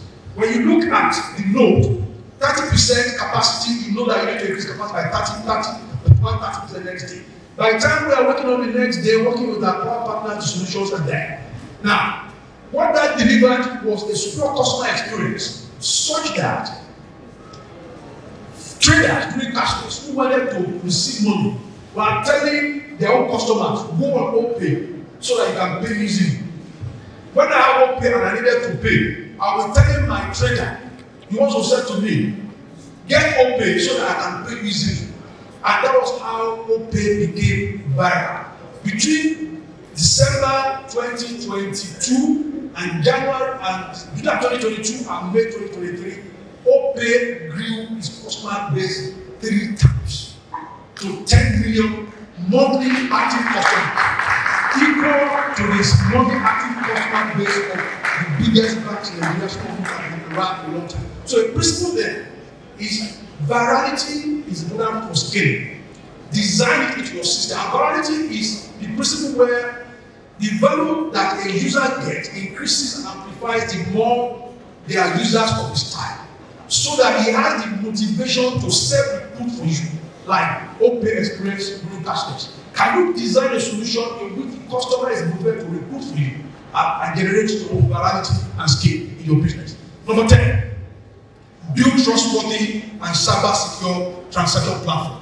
In financial services, and you should apply, the team who are doing the neonatal viral IB solution, life is involved.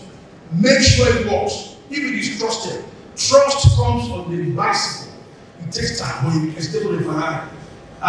There, when designing it, recognize trust is very important. Financial system, your solution, build trust so that you can continuously get ongoing business with your customers. Then, by level, regulatory relationship and compliance.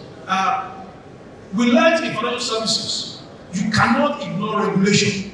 If you succeed, you only succeed only on the limited time. You cannot build competitive advantage on non-compliance. Regulator will catch up with you and will wipe off all your profit and you will even lose your license. We have seen 1 or 2 companies who have lost their license because of short-term advantage, because they were not managing regulations. So you need to build a responsible business. Number 12 is master the logic and the magic of the business. The logic of the business and the team. Side 12. The logic of the business are all those things about revenue model, monetization model. Great guys, you guys are doing well you're on track. You come to your business, your revenue per customer, engagement metrics, and so on, monthly active users. But there's also side to the creativity. There's a reason why the Apple phone is very, very lovely to you because it's intuitive.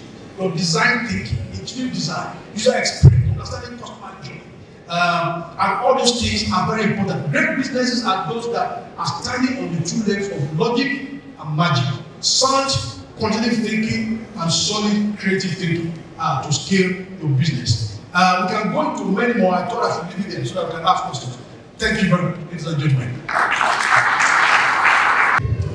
It's been a very long session listening to 10 presentations, scoring these presentations, and giving as much thought to what I would say is an array of so many great ideas.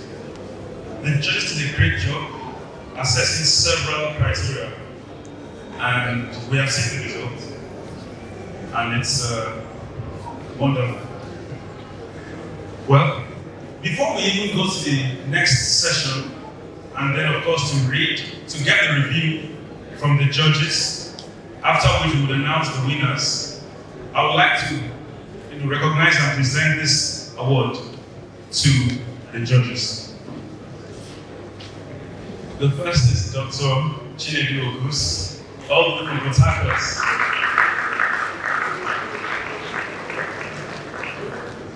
As has been said, Dr. Ogus heads procurement at Total Energies. He has seen several innovative ideas because he works in the oil and gas, the energy sector. But developing local talents is his passion.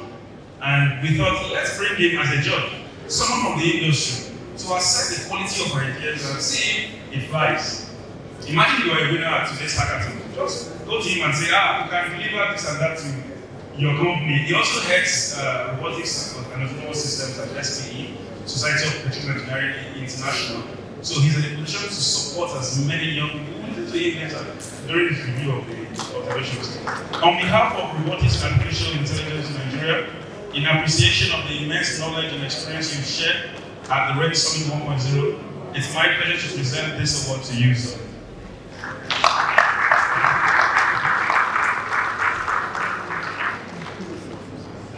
Award is to Dr. Chinemelu Eze.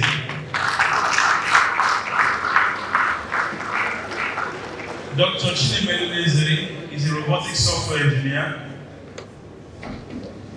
He's had his PhD in the UK and he practices in the UK as well. And then he thought, you know what? Let me go to Nigeria and set up a robotics center. So he has a company in the UK registered and he's bringing that to Nigeria as well.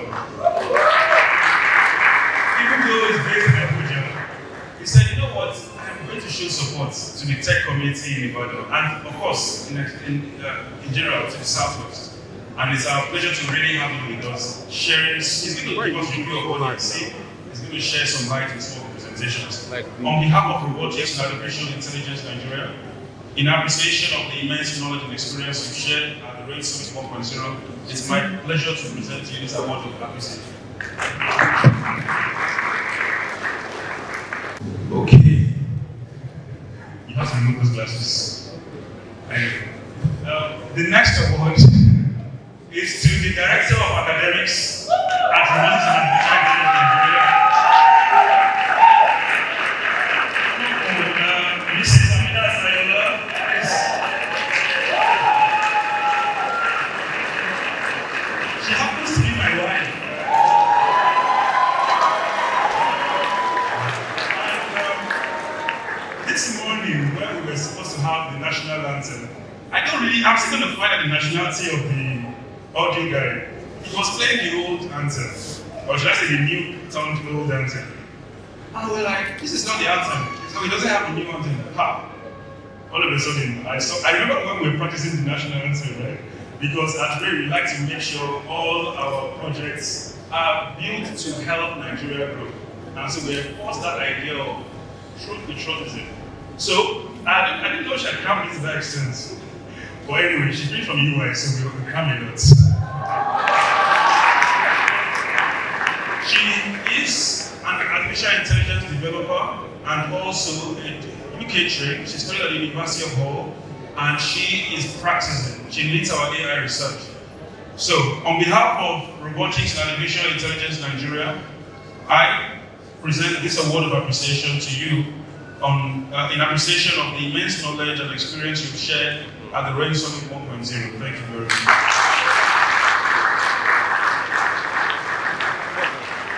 From Harvard, Barrister Timi Olaguju.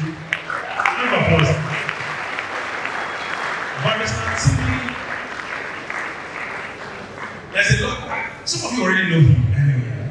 He was an activist. I don't know if you understand an activist. Of course, you know. Trump Grayson. He finished from UI, studying law. He was head of the student union, president of the student union. At that time, he was still a transition committee. At that time, he led the fight, and ever since then, he has not gone cold. He's still very much in activism for youths. At any given opportunity to help young people meet opportunities, tweet that, okay? He makes it possible. And it's no surprise that he's currently running a research program at Harvard as well as at MIT simultaneously. I don't understand. So we decided to bring him onto the judging panel because he's going to share his review of some of the things we've seen. Sometimes we want to solve problems, but we're doing it in the wrong way. Maybe breaking some laws, or doing some things that are not sustainable. So his opinion would help mold that. So on behalf of Robotics and Artificial Intelligence Nigeria, it's my pleasure to present this award of appreciation of the immense knowledge and experience you've shared at the RAIN Summit. Thank you very much.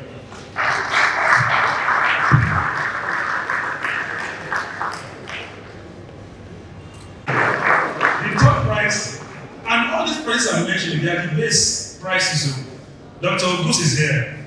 He might decide to come over, give me 1 million. What, he might decide. I don't want to forget. This is just the capital. Interest in the other documents. Then the third prize is 500,000 naira. Of course, for those who are not among the first three, there will be consolation prizes of 100,000 naira each. So let me hand over the MCs for the semi-finals part of this event before we call it a quit and then we go upstairs for exhibition. Thank you. Is on artificial intelligence markup language software, and the topic in particular is a SWOT analysis of AI software development in Nigeria.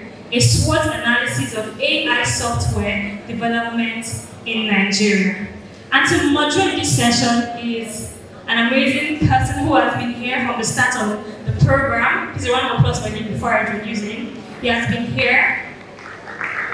So he is the chairman of the Committee of ICT in the Nigerian Medical Association. Ladies and gentlemen, please let's give a round of applause for Dr. Abdulhamid Adediro. Please a round of applause. All right. Thank you very much. Thank you very much. Don't worry, I'm not going to do like the Nigerian comedians who would ask to go back and reintroduce themselves so the round of applause can be louder. Okay, please go ahead.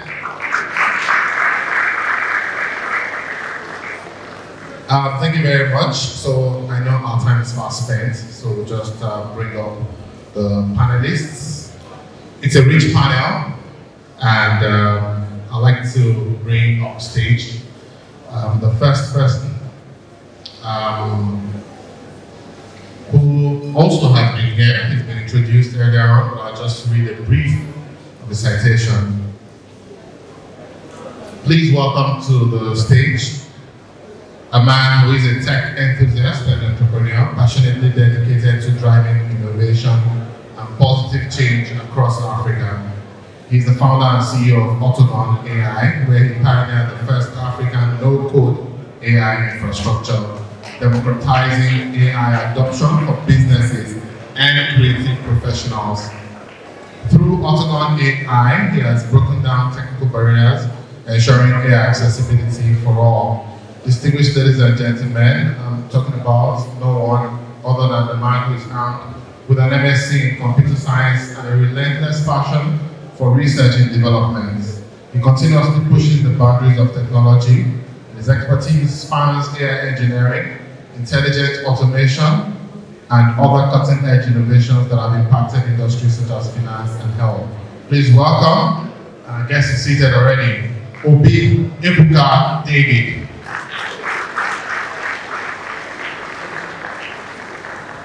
The next person is a distinguished researcher who I'd love to read the lengthy citation I have with me, Dr. Shegun Aina OFR. Let's put our hands together for him.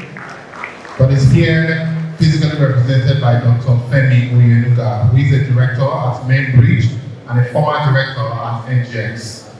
Dr. Femi Oyenuga, you're welcome to the panel. Let's welcome him.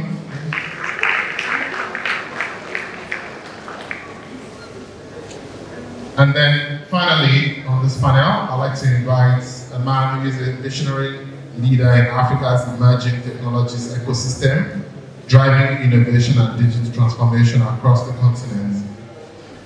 He is the Emerging Technologies Manager at MTN Nigeria, who pioneers advancements in AI, spatial computing, cloud computing, and other cutting-edge technologies. His experience spans collaborations with global multinationals such as PwC and Geneva, where he has consistently delivered transformative solutions. He's a passionate futurist and advocate for youth empowerment and tech adoption. He is the host of the XR Atlas podcast and the founder of the African XR community. Please welcome Babatunde Fatai.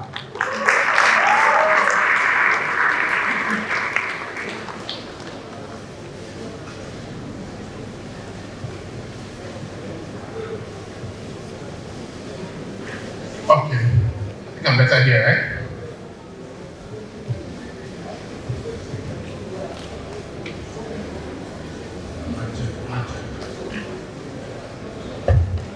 Sorry. Good. All right, so thank you very much, and it's a pleasure to be discussing the topic, which is SWOT analysis of AI software development in Nigeria.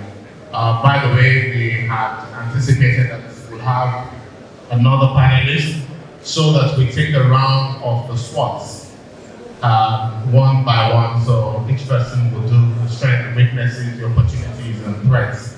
And I assume that the distinguished guests are familiar with SWOT analysis. For us, considering Nigeria as a whole, where we critically analyze our tech community, we have noticed that there is a growing population of software developers.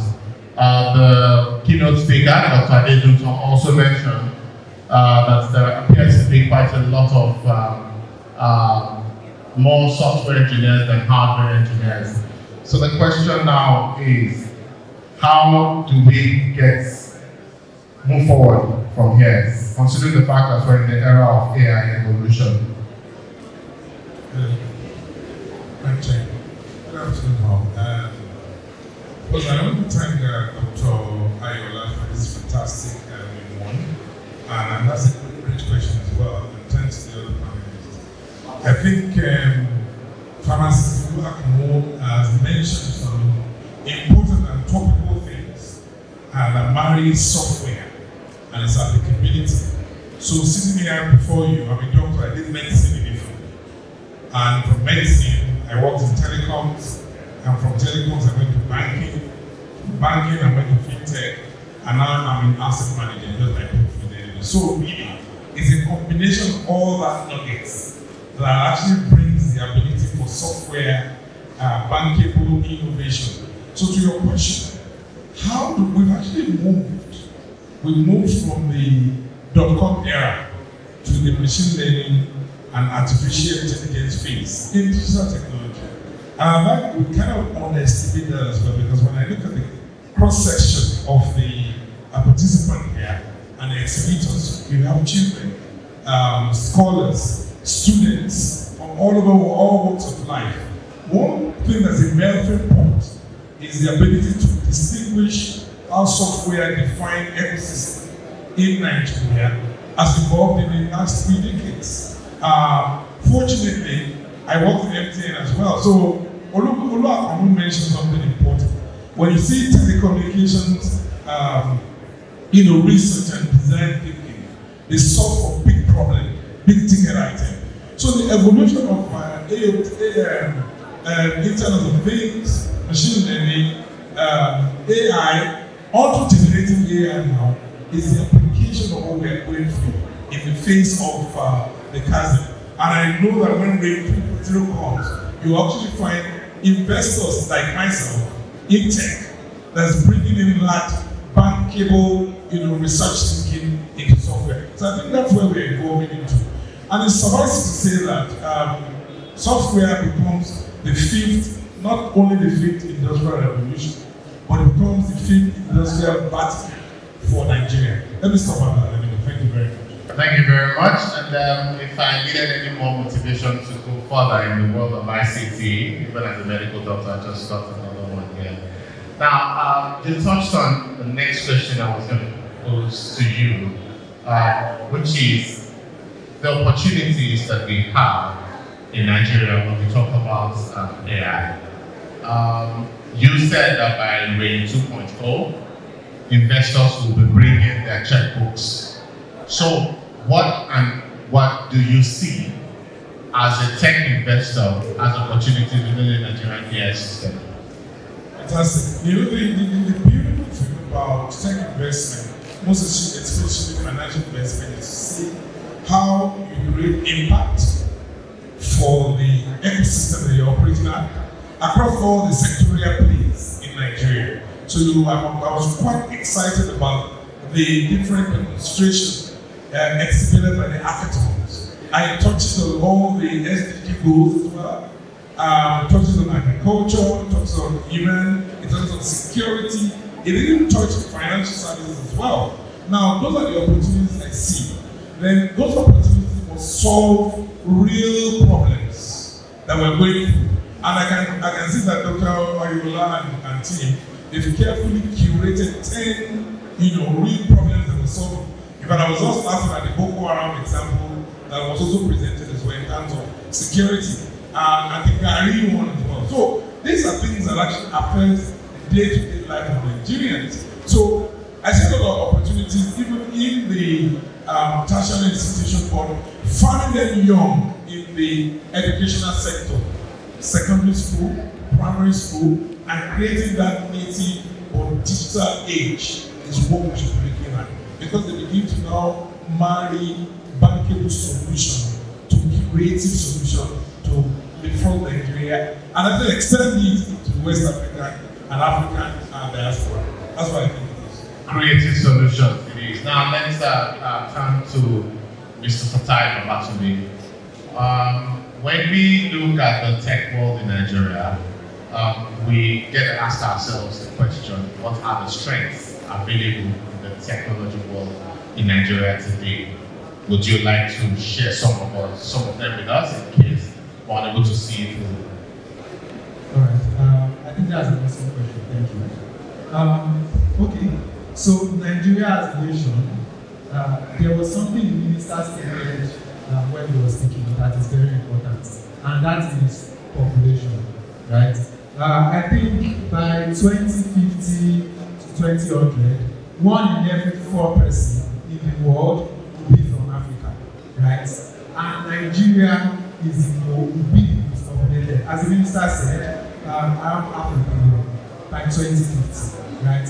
So, by just thinking about it and not doing too much research, our first and biggest opportunity is our population, right? If you remember the way, let's say 40 years ago or 50 years ago, China was very, very poor, right? But they brought themselves out of poverty by utilizing their population effectively, right? So our biggest strength right now, and going forward into the future to 2050 and 2100, will be our population. That's one. The second thing that is very important is our innovative capability, right? No matter where you go to, Nigerians are always pointed out as innovative, right? The minister also said one more thing, which was don't go into fraud, right? And I would also advise don't go into fraud. But even in that sector, Nigerians are also leading. It's just to show you that no matter what the Nigerians put their minds to, they can achieve it.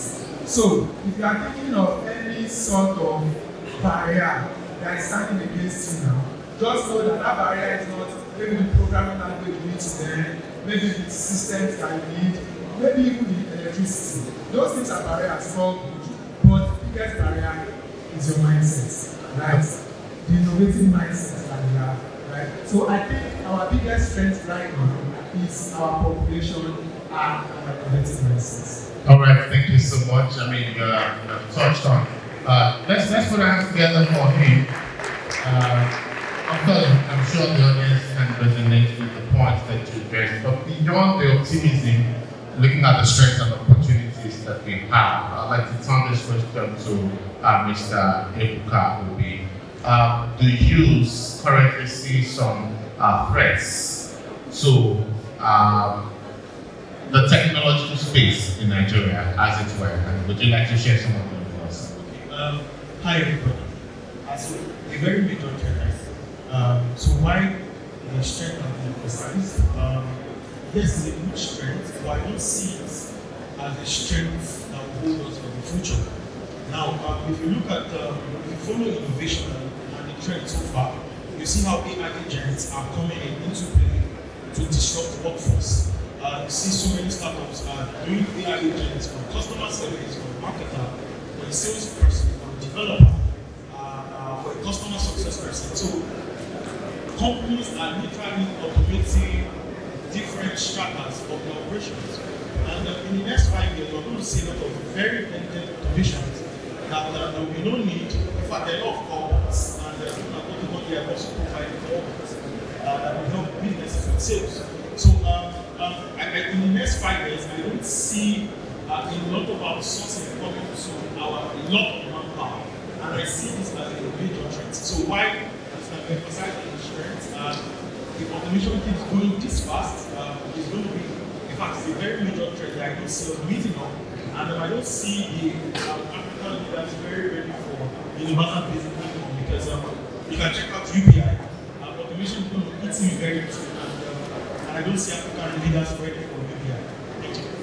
All right, so outsourcing as a gap, it's something that I was still in the conversation around it as early as yesterday on how AI is gradually, I don't know if government officials still make use of speech writers or they just type what they want to talk about and say, please generate my speech, and so on and so forth. But so you sound like an optimist with your response to the question on the strength, and I'm speaking to Mr. Fatai Babatunde now. Do you still, within in the face of the strengths, still see some weaknesses that we might need to look into and probably address as a country? Yeah. So, yes, I'm optimistic about the future, but there are very many weaknesses. Weaknesses are not necessarily negative. They are negative in terms of their weaknesses, but they are positive in terms of if you acknowledge them and work on them, you become better, right? So, one core weakness now would be availability of data, for example. AI is data, very, very data intensive, right? If you are going to train an AI to serve your use case or your company specifically, it will need data, right? And one thing that I can say, for many sectors in Nigeria, that data is not available, right? Even if it's available, many of them have not been digitized yet, right? You go to many hospitals or law firms, and many of their records are still on the hard copy, they are not digitized. And that is a big weakness, right? If you have a very big law firm that needs to have maybe a paralegal AI or an AI that will support the lawyers, right? The first thing you need to do, you cannot use the general AI out there in terms of open AI. You still need at least a level of your data so that the AI you are interacting with at least has base knowledge on what you want to do, the foundation of the company, and how it works. So one of our biggest weaknesses now when it comes to the AI sector is actually availability of data.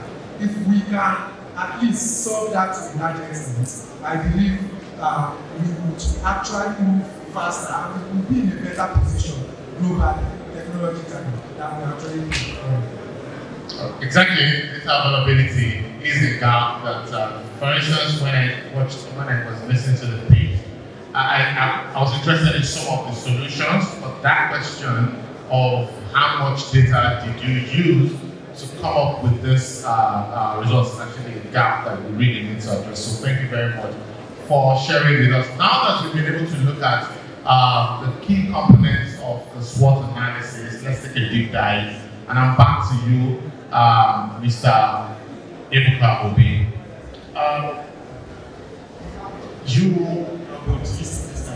It's a what? Oh, you'll be optimistic now. Oh, thank you. I mean, the only reason to be optimistic, the only reason to have gone ahead with identity pass is being optimistic. I was at a tech conference some years back, about a decade ago, when something similar to that. I don't know if that's what eventually evolved into identity pass was described, and it was something that always emerged in how it would go. So, can you tell us what you saw, especially transitioning from mainline payment platform into identity pass that has now become so valuable? So, how did you identify identity pass as a solution that will eventually be successful? Okay, thanks for that question. So firstly, is looking at the gap. So the financial sector is an enabler for several other sectors, not just Nigeria, people beyond Nigeria. And there are still a lot of gaps within the financial sector. There's a very major need for business to be able to verify end users, boost trust in their ability to give loan, whose account should be approved, whose account should be turned off, and all of that. So that was a very major gap because businesses are actually losing a lot of money by approving the wrong transactions or by allowing the wrong person to be onboarded or by giving loans to the wrong person. So identity pass. So we then said the account something so that the government database so we feel very, very interesting in the AI security, biometric security, and other databases, as well as a couple of foreign databases that can easily verify in split seconds any single individual and help businesses use that. So yeah, so just looking at the gap and taking advantage of that particular gap. Just like right now, one of the interesting stuff we're doing right now in the area of my grandchildren, the percentage of failed startups and failed founders is actually very high. And the good number of, a key driver for this is funding. And like, very interesting presentation that has happened. A number of times I listen to presentations like this, and after 1 or 2 years, these guys are moving to the cloud, and because of funding, and this is another gap. And in the Japan My Grantee, what we are doing is to help founders to be able to raise alternative source of finance. Instead of waiting for your business to get to the level where investors will see traction, you can easily raise money for grants. Like NSF, National Science Foundation, you can give out as much as $206,000 for the first tranche without you even having a product. More or less, you have a sophisticated product like this, you can raise as high as $1 million, either for NSF, or NIH, or Department of Defense, and several other agencies. It's all about looking at the gap and taking advantage of the gap.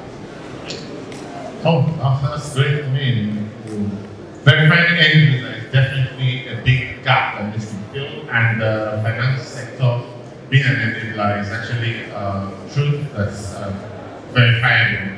So thank you very much for that. I'm moving next to you now to someone who is without a cap, but is actually wearing 2 caps. He's wearing the cap of Dr. Sheikh Maino and that of Dr. Fedri Inuga. Now, Dr. Sheikh Maino is known as the father of fintech. You have also touched on being an investor in the fintech yourself. So the question is this: considering how much investors like yourself have put into the space, we still find a lot of founders whose challenge is funding. Why do you think they still face this challenge? That's a fantastic question, and I think it just sits in the entire ecosystem of what we've been discussing. I worked with Oluwakomo in MTN back in the days. So we started MTN. So they brought us back in from the UK to start MTN. And he's mentioned something very important in his presentation.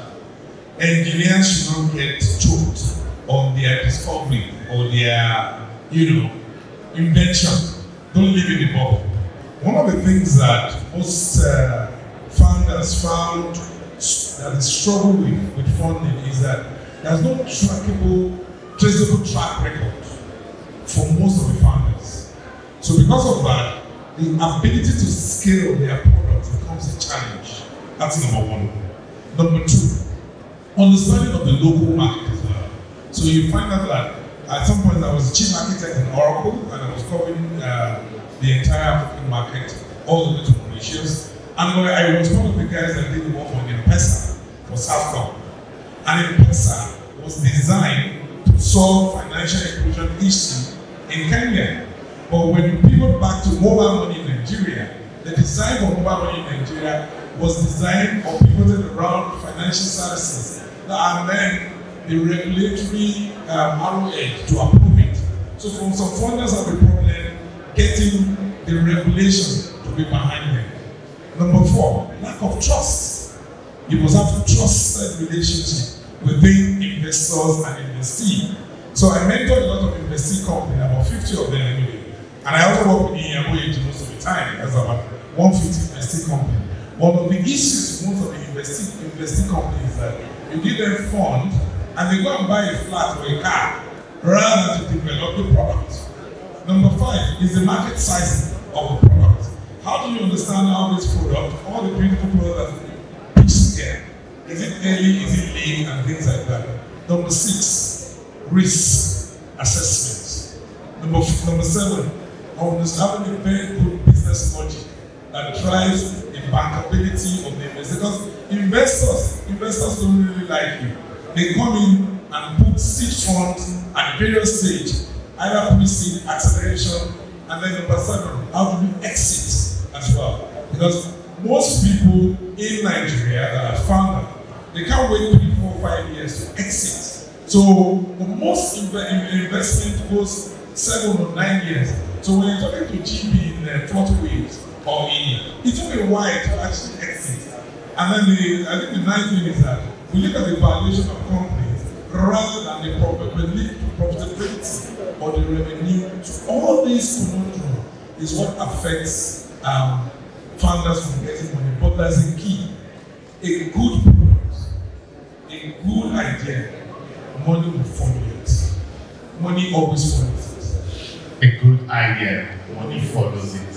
If you have 9 points and you are waiting for the 10th one, just write it there. A good product, money will follow it. Thank you very much. And I don't know if OP has worked with MTN, otherwise I would have been the only one who has never worked with MTN here.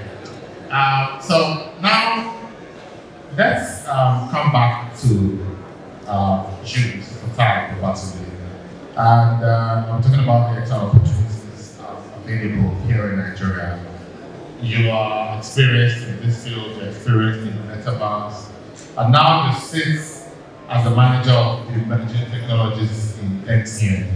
So definitely you know about the opportunities therein. So let me ask you now so you can share with them. What are these opportunities that the local talents might be missing out in the area of extended reality-based solutions? Thank you very much for that question. It's a nice one. Okay. I will not just touch on extended reality. I think let's also add AI, because I think there are also opportunities in AI, and whenever people hear about AI solutions, they probably just think only of like OpenAI, Google, the top players, while there are opportunities there. So for metaverse specifically, extended reality, for those that don't know what extended reality is, let me just briefly explain what it is. XR stands for extended reality, and is the family name for 3 different technologies. It is the family name for virtual reality, augmented reality, and mixed reality. Right? So if you combine 3 of them, you call them XR, which is extended reality. Virtual reality, many of you are familiar with it. You play virtual games, you put the VR headset on your head, you go into a virtual environment. That is virtual reality. So basically, you going into a virtual environment, put a VR headset on your head. Augmented reality is reverse. Instead for you to go into the virtual environment, you are bringing the virtual environment to you. A use case that you will be familiar with, for example, is your Snapchat filter or your Instagram filter. When you put a filter on your face, that filter does not exist in the real world, right? You are putting a virtual item on a physical object in your face, right? And that's augmented reality. So another example of augmented reality would be maybe you put a virtual cup here, a virtual advertisement somewhere where people are able to look at it through their mobile phones or a smart device. And mixed reality is basically a mixture of them, right? Okay, now you understand the business. So for extended reality, we are looking for opportunities here. I would say the technology in terms of hardware is not as advanced as AI now, right? But at least it is something, right? The biggest part of that opportunity currently is actually the 3D modeling aspect of things, right? So currently, if you pick up 3D modeling, there are many free tools out there. For example, Blender, right? That you can use to learn 3D modeling. And if you are looking for courses, don't go anywhere further than YouTube. YouTube has hours and hours of courses on anything. If you go on Free Code Camp on YouTube, you will see courses on Blender or anything basically, right? So I think for extended reality, the 3D modeling aspect is the most profitable one now, because if you are a strong 3D modeler, you not even need to go into the extended reality field. If you go into the extended reality field, all good, you'll be able to create virtual worlds and things like that. But outside that, you can also use the skills for like product presentation, where people create 3D exhibitions of products and things like that. Apart from that, there are virtual reality developers, right? Although the opportunities are not as large as like AI developers, I'll still touch on that. But at least 3D modeling is a core part of extended reality that you can pick up, and also have other opportunities around 3D modeling. There are virtual reality developers, there are people that create storylines, right? It's not necessarily only technical aspects. Now, if you try to learn 3D modeling and it's not entry, try to learn coding, it's not entry. Opportunities around tech are not just around the technical aspect of things, right? At MTN, for example, if we are building a product, it's not only made of developers. Probably 40% or 50% are developers, will even be less, right? But there are people that are non-technical people that need to be part of that process. Without them, the developers will not be successful, right? And you can be one of them. Like project managers, product managers, architects. Architects do not really need to know how to code, but they are necessary because they need to think through how the architecture will look, right? Coding is actually the last, and I would say almost insignificant aspect of things. And AI is even making that more obvious, right? So right now, there are many AI tools that can generate code for you. There are many AI tools that you don't need developers for.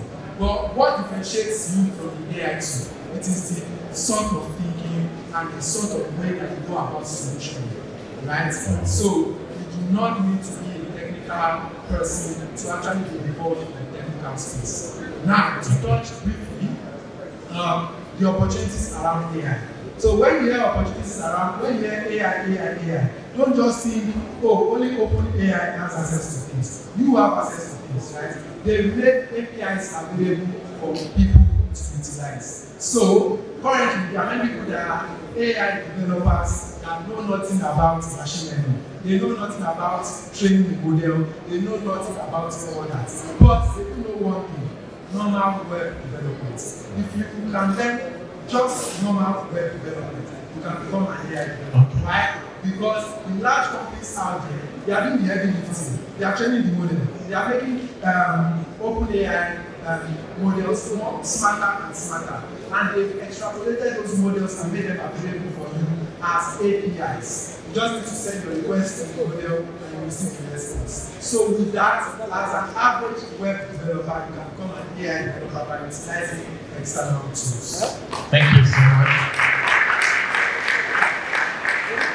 We all enjoyed the lecture, right? Please, let's put our hands together for him once again. It was actually a lecture. How many minutes did we get for that?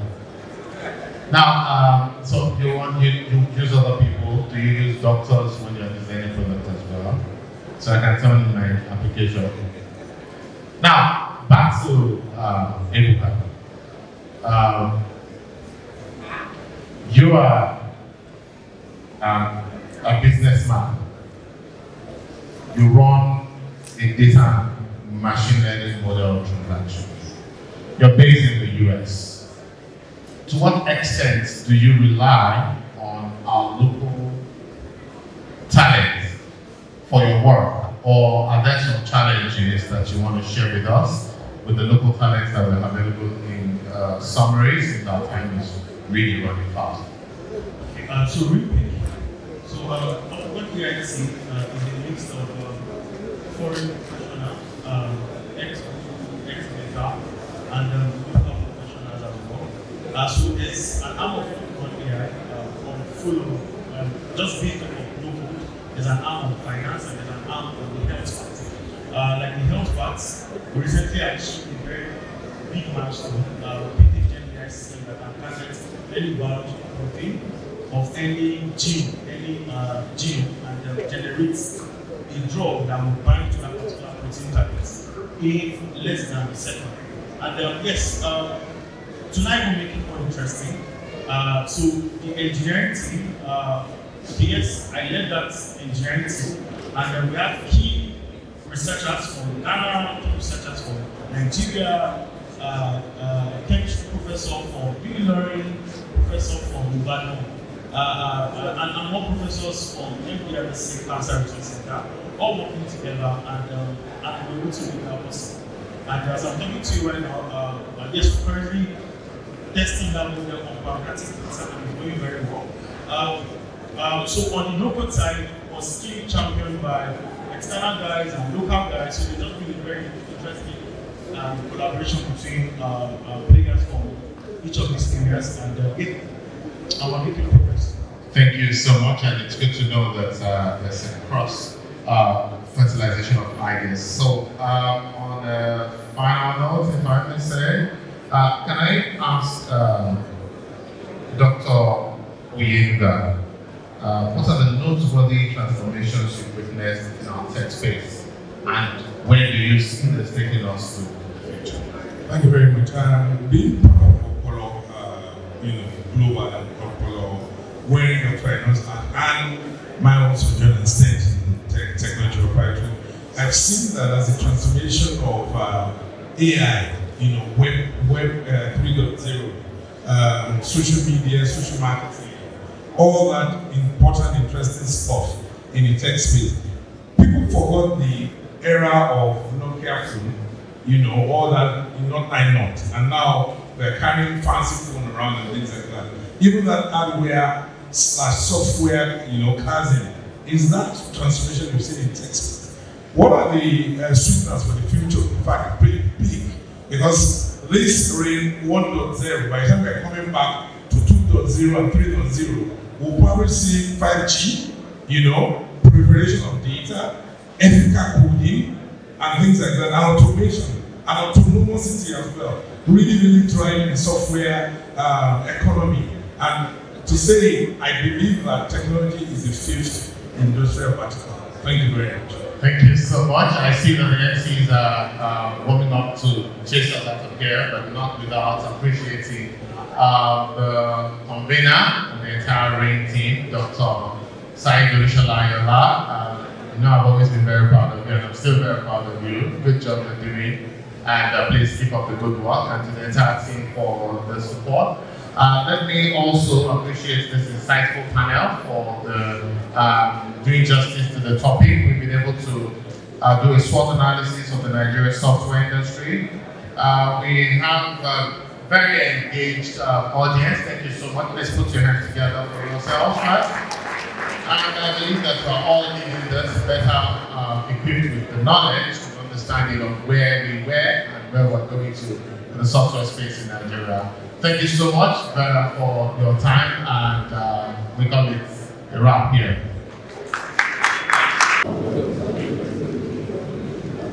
When we get to smile, I like that. Smile like Mr. Ayola just said, 2.5 billion naira. Mr. Ayola's smile is reducing. It's my pleasure to present somebody a recognition of all the work you've been doing for AI.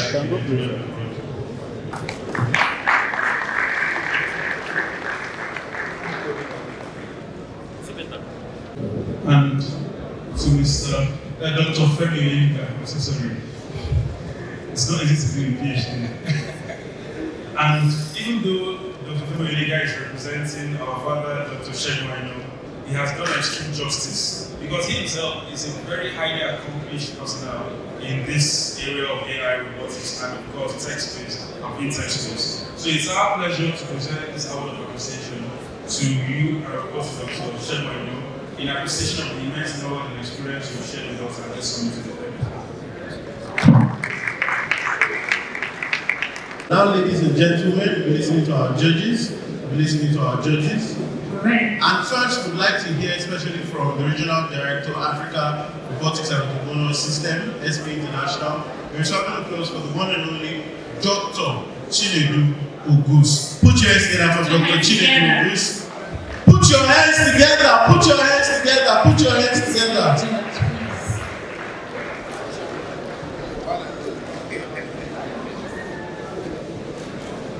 Okay, I stand on the existing protocol.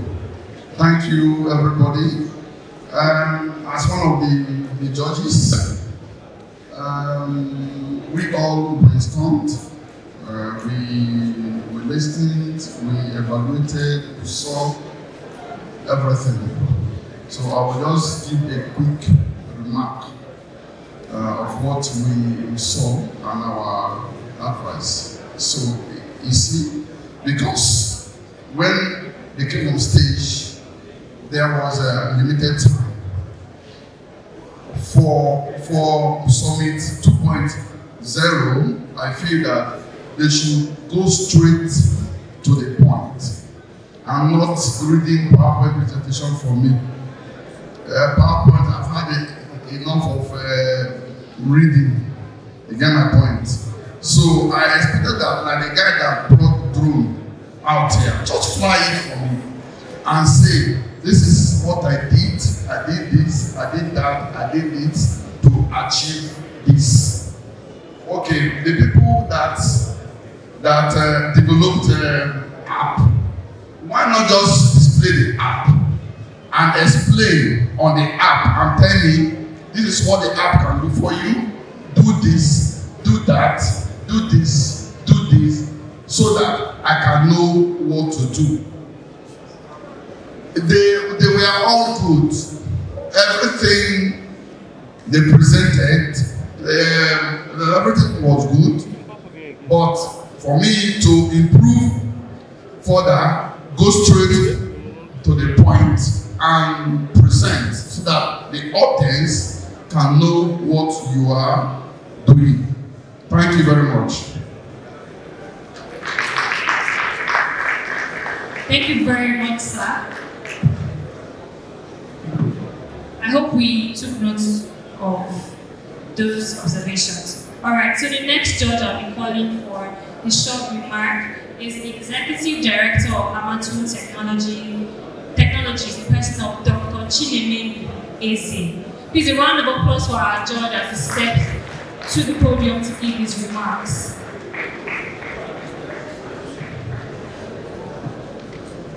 Firstly, I will stand on existing protocols. I will say congratulations to Dr. Olusola for this very successful summit. I'll quickly go into my remarks.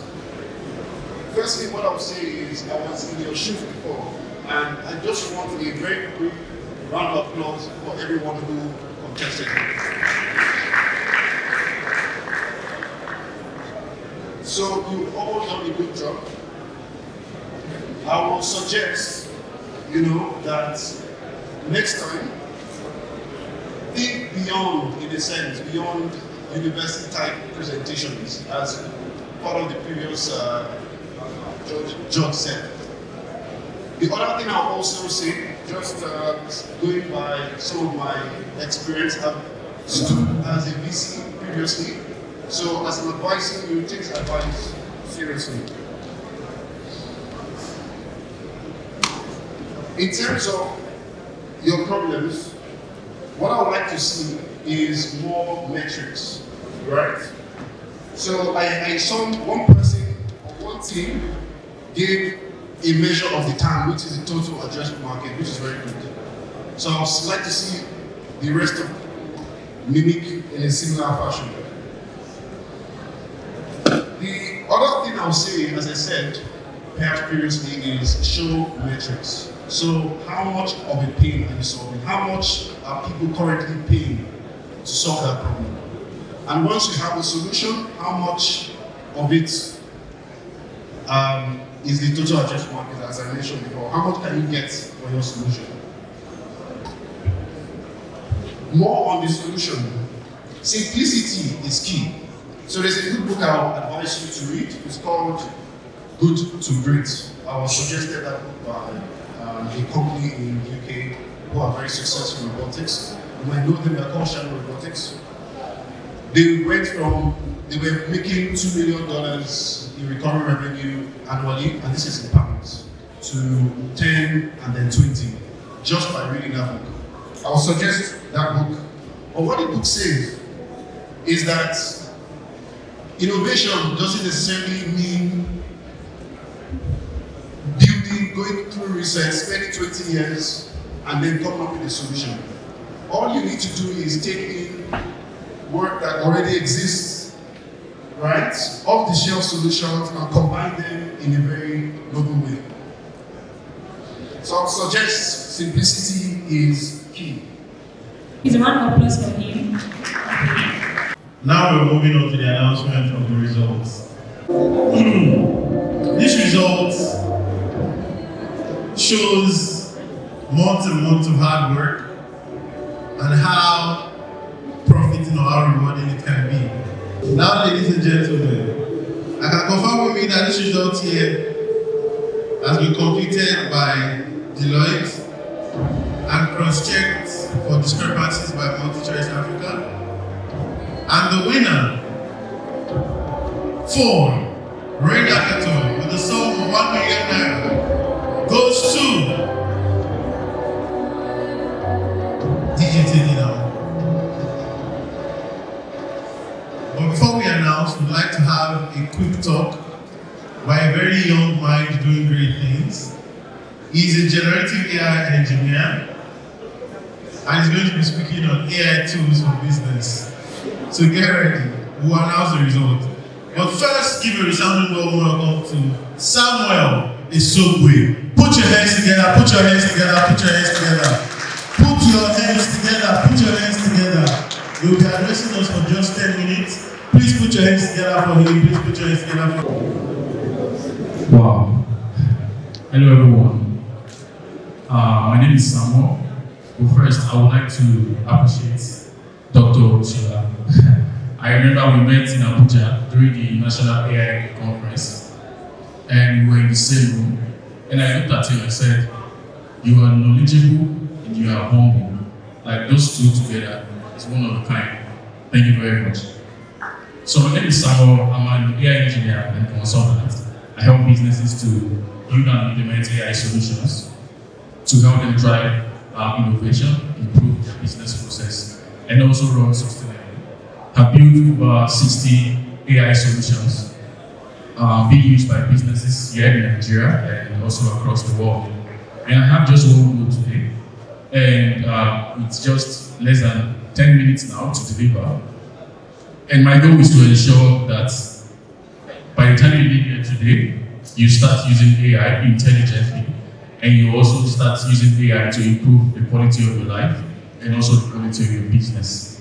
All right, so if you are interested, let's get started. Next slide. All right, so for a second, imagine this. If you could save 5 hours every day, what would you do with that time? If you could save just 5 hours every day, what would you do with that time? Probably finally learn that new course or study more, develop yourself, spend more time on your business. What will you do with that 5 hours? Reflect on that for a minute. And then also, if you began experiencing rapid transformation in your career and your business, what would life be like? So in the next probably 9 or 8 minutes from now, I'm going to be introducing you to practical AI tools that you can start using to transform your life, your work, and your business. All right, let's get started.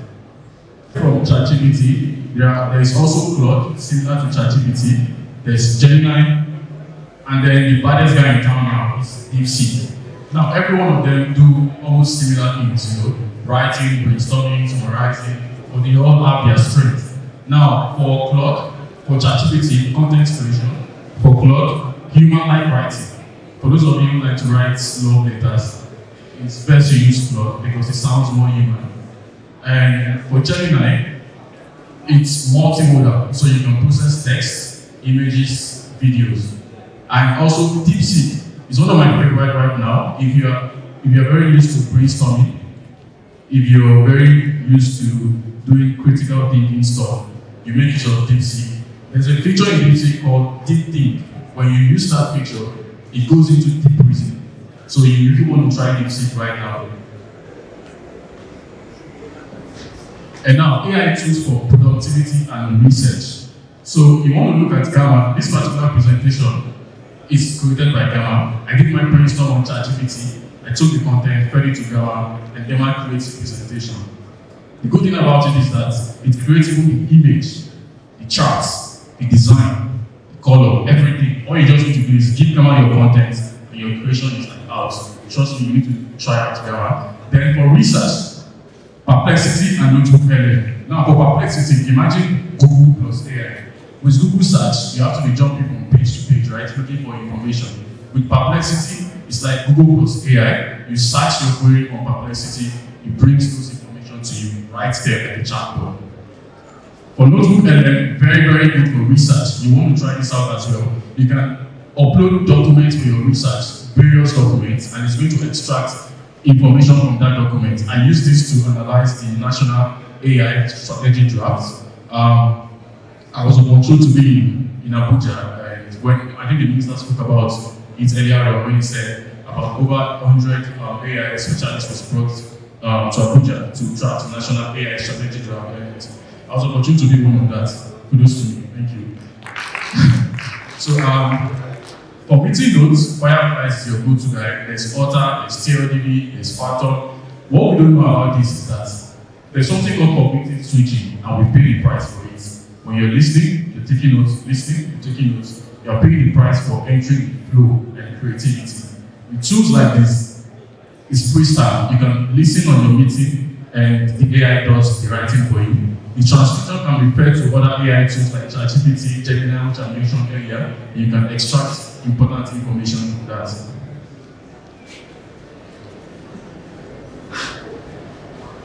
Now, AI tools for image, infographics, and video generation. Now, these are some of the biased guys now when it comes to using AI for image, video, and infographics. Now we have DALL-E 3, of course, you guys know DALL-E 3, right? Then we have Bing Image Creator. This is free. So if you want to practice that very well, use Bing Image Creator. There's Midjourney, but it's free. And then we also have Adobe Fireflies. Now for video generators, we have Runway. Runway can make Hollywood kind of movies and videos. And then we have Agent. Agent also for video creation, we have Click. Some other players are OpenAI, Sora.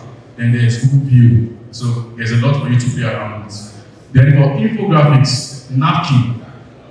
I know this name is going to be memorable because it sounds like your pampers, Napkin. So you use this for infographics, intelligent infographics actually. The same way, you just put in your prompts and then it creates the infographics. You don't have to do anything. Now, AI tools for coding and workflow automation to help developers in the building. One love. Now, if you want to start coding intelligently, you have to pay attention to these tools. Now, Cursor, Lovable, and Bolt. Now, imagine AI in your coding environment. You have, say, VM or Coda, and then imagine you have your AI inside. So you're prompting, instead of writing codes, you're prompting, and your AI is writing those codes. And it's arranging them also in their folders directory, and from there you can deploy live. I do this now with startups and companies I work with. I don't spend hours coding anymore. Like, I don't have that time, honestly. So you have to pay attention to these three tools. There are more in the market, but you can check out the tools. Now for workflow automation, we have Zapier, we have Make, and we have Edited. Now what does workflow automation mean? It's a process of piecing together various processes that you have. So for example now, let me say, you create reports every morning at work. So you can build an automation whereby, say 10 a.m., the automation runs, it picks last week meeting notes, it creates a summary, it sends it to a team member right before the meeting. Now, normally these are like various processes that you have to do, but with automation like this, you can piece them together and you have a perfect system.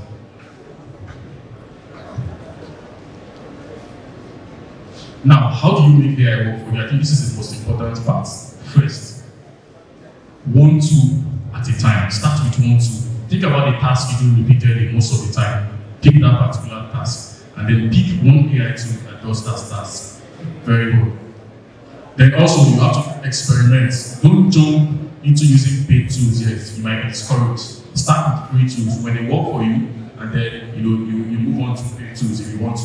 Now, build consistency. Always integrate AI into your workflow, one by one. Like I said, start with one task. And then join communities. Come to platforms like LinkedIn. You can connect with other AI enthusiasts and see what is happening in the industry.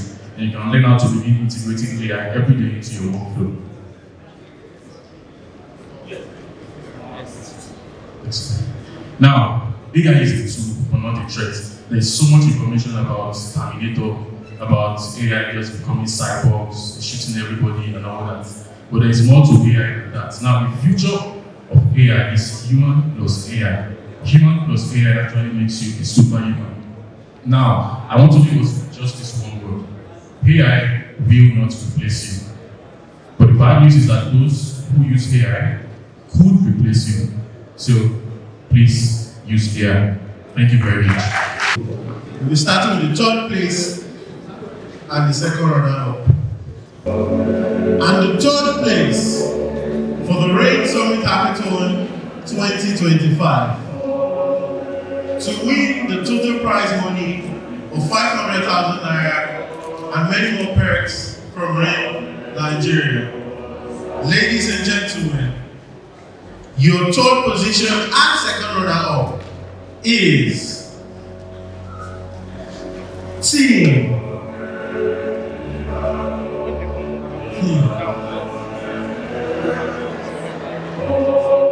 Team Iman! Put your hands together for them, put your hands together for them. Can we have the judges on stage to please present the prize money to them? Put your hands together for Team Iman as they walk away with 500,000 naira. Put your hands together, put your hands together, put your hands together.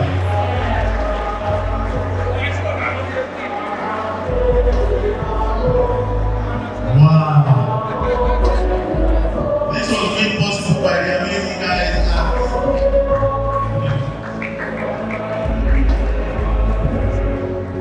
lovely. 500,000 naira. Come see Rain Nigeria. Okay. Thank you so much. Congratulations. Congratulations and well done. 500,000 naira. First runner-up for this competition.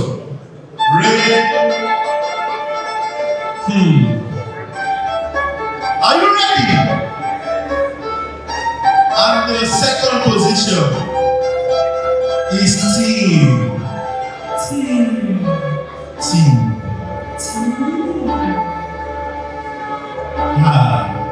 By the way, they walk home with a whooping 750,000 naira. Courtesy Rain. Wow. If only I could just see the winner is the MC. I was just saying my car. Let's connect the MCs. You don't worry, I'll give you 10%. And the second position and first runner-up goes to Team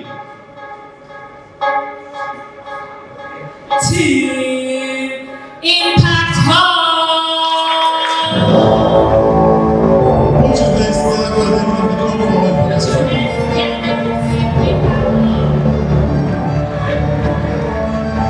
all the way from Zaria. They came to Ibadan to win the prize money from Zaria.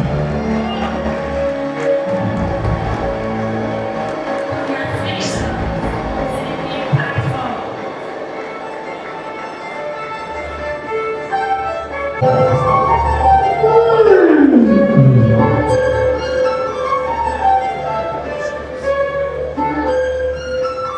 winners and recipient of 1 million naira. I said 1 million naira. Put your hands together. Ladies and gentlemen, for the final time today, your winners of RAIN Nigeria Hackathon 1.0 with the prize money 1 million naira is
now, ladies and gentlemen, presenting to you all. Thank you so much. Thank you so much.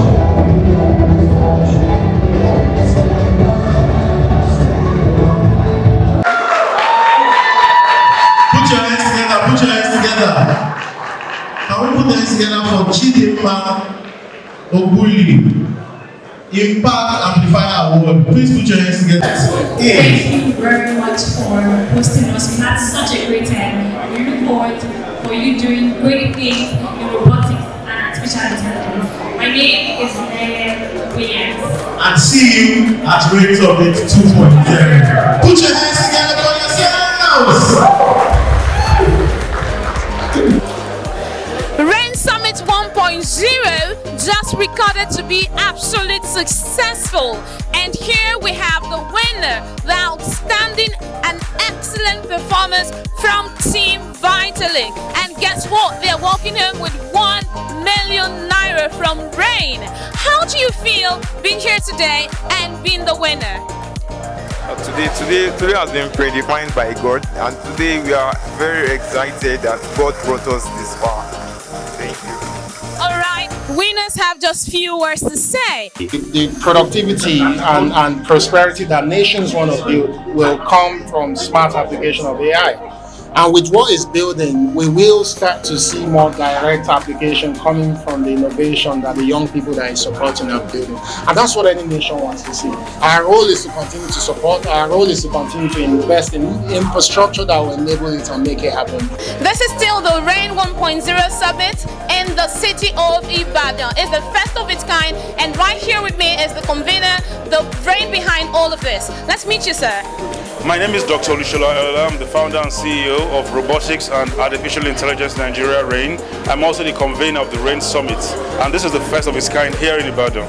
Wow, that's so fantastic to hear about. So, what's the transformation that we hope to see in years to come?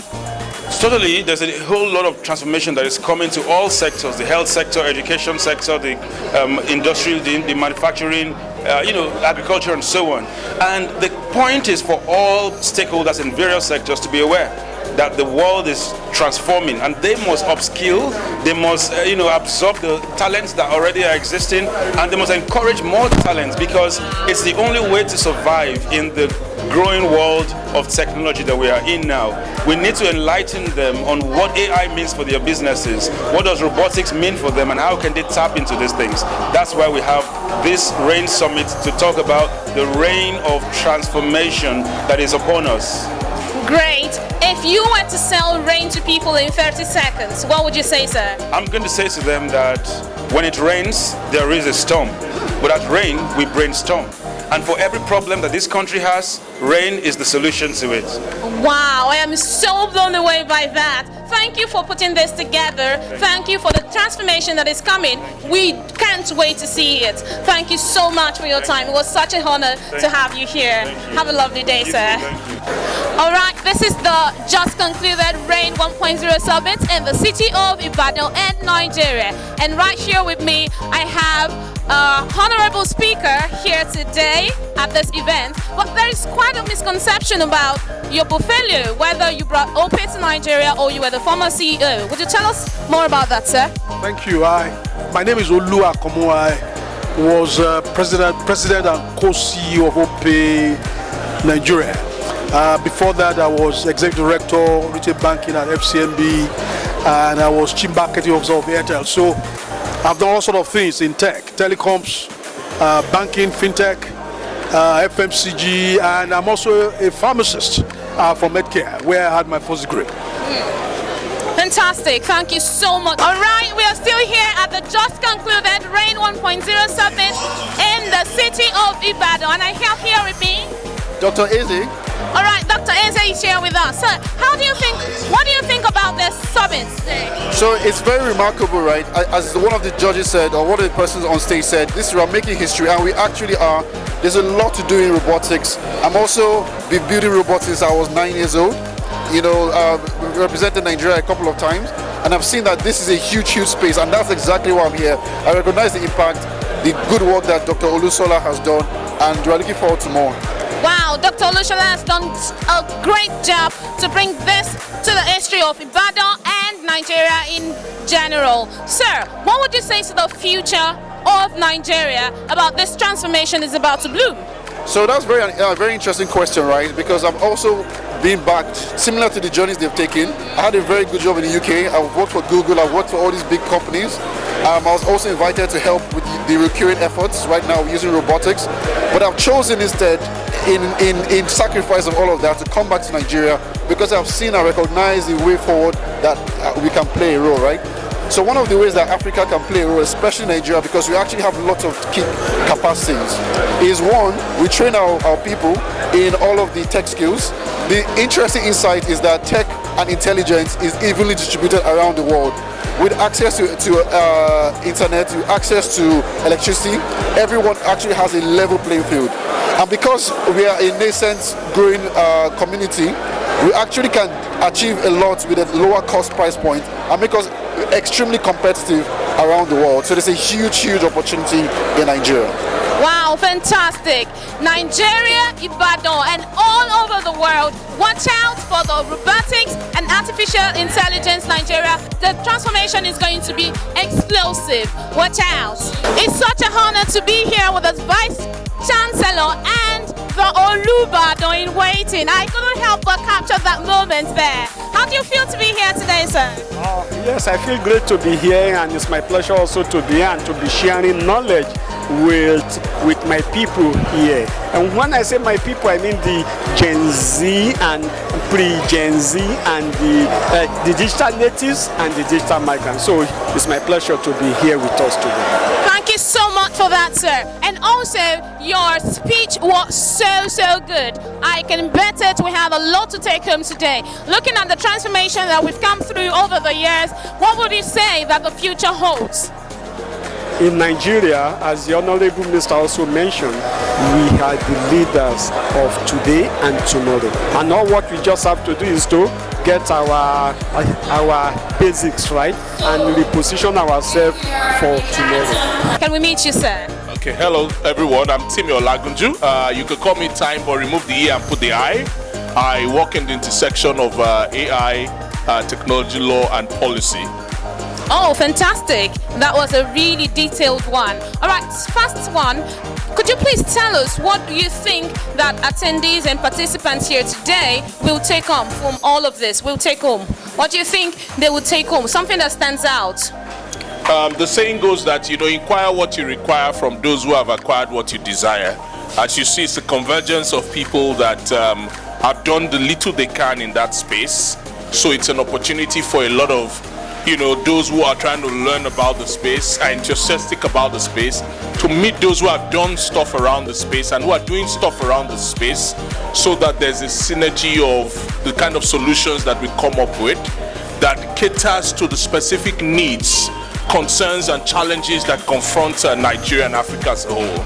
Oh, fantastic. All right, first one, sir.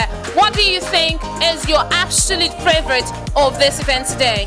I think it's the hackathon, the ability for people to be able to present their ideas or their solutions to the audience as well as to judges and being evaluated for it. I think that's very striking for me. Strange enough, that's my absolute favorite as well. Thank you so much for being here today. Can we meet you, sir? Thank you very much. Good afternoon, everyone. My name is Dr. Olufemi Oyenuga. I'm a director on the board of Apollo Global. I came here to represent the chairman of the board, Dr. Luke Sheguano, who also received a fantastic award. It's brilliant to be in the RAIN Summit 1.0, and we're also looking at 2.0, 3.0, and 3.n. What have I gained here today? Meeting these interesting people and having this beautiful discussion in the tech space. Wow, absolutely amazing. So, what would you say? What do you see? How do you envisage Nigeria to be with this transformation that RAIN has brought? You've asked a very interesting question. I see the ecosystem of the event attendees, and I see a lot of students of different levels, different sector. I see a lot of eminent people that have driven a lot of outcome and output in tech. I see scientists, engineers, and I see investors as well. So when you're asking me a question, how would you think Nigeria is going to be? It's actually good news, because we're now moving into the era of Digital 5.0, which is the fifth industrial pillar in terms of our revolution. How we use AI and machine learning and also IoT to transform soft problems, critical problems that serves the nation and takes us to the next level. How can you have a country with 250 million and they won't have a solution? Tech is the answer.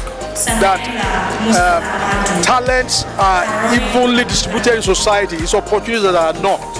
So by what RAIN is doing, we'll bring the best of our talents in Southwest Nigeria to develop the software engineering skills that will impact the world. And all of us have to support what RAIN is doing. And the future is just very bright. See a lot of young people who are talking of artificial intelligence, software engineering, robotics at this meeting today. What we need to do is to ensure that the engineering guys don't work in silos, because you can solve a problem only as good as your knowledge of the problem. So the engineers needs to collaborate with people who have the domain knowledge in health and agriculture. It's when we have those collaborations that we are going to have the best of robotic solutions to those problems. Wow, that was so detailed. Would you say that this summit is long overdue? And now that it's coming, what would you like to say about that? Yeah, of course, this is long overdue. This I understand is RAIN Summit 1. We all look forward to RAIN Summit 2 by grace of God, and 3, 4, 5, and 20. And in the future, there will not just be engineers here. There will be doctors. There will be farmers. Because it is when there's a conversation between farmers and the robotic engineers that we can have maybe the robotic solution to climate solution for agriculture. So that would be my suggestion in terms of a vision for RAIN Summit 3, 4, 5 in the future. Wow, this looks so good already. Looking into the future, we just hope that we believe that the future holds a lot with this coming together. Thank you so much for your time and for being here with us. Have a lovely day. Let's meet you, sir. Okay, thank you very much. It's a privilege to be here. My name is Ife Mona Ikpekri, and I'm the CEO of FX Media Studios, handling the live broadcast, advertising, and media coverage. All right, how privileged do you feel? I know it's such an honor to be the one who had won the contract to be in charge of all of this. How do you feel, sir? It's a honor, because this is a very big one. The Honorable Minister for tech innovations and digital economy. Dr. Bosun Tijani is here. A lot of industry leaders are here, a whole lot of them. You know, the Vice Chancellor of Summit University, and for Dr. Ayola to bring this up together and put me at the helms of the media affairs, I think it's an honor, and the trust he has in me. I met him back in 2022 at Talent in Trenches, and from there we've kept that relationship, and it's a great honor and to know that we're here, FX Media Studios, live and covering this event. We're really grateful for the opportunity given to us by Dr. Ayola, the CEO of RAIN. Oh, great, fantastic. If you have just 30 seconds to sell your brand, what would you say? Think media, think advertising, then there's no other place to go to than FX Media Studios. Thank you. Wow, that was so great and explicit. My name is Afokogene Blessing Adeboale, joining me on the red carpet. Thank you. All right, in 3 minutes, as usual, you're going to do a winners dance. So let me see your winners dance. That's the absolute dance of winners. And on this note, we've come to the end of RAIN Summit 1.0. It was a huge success, and we look forward to RAIN Summit 2.0. The transformation is right upon us.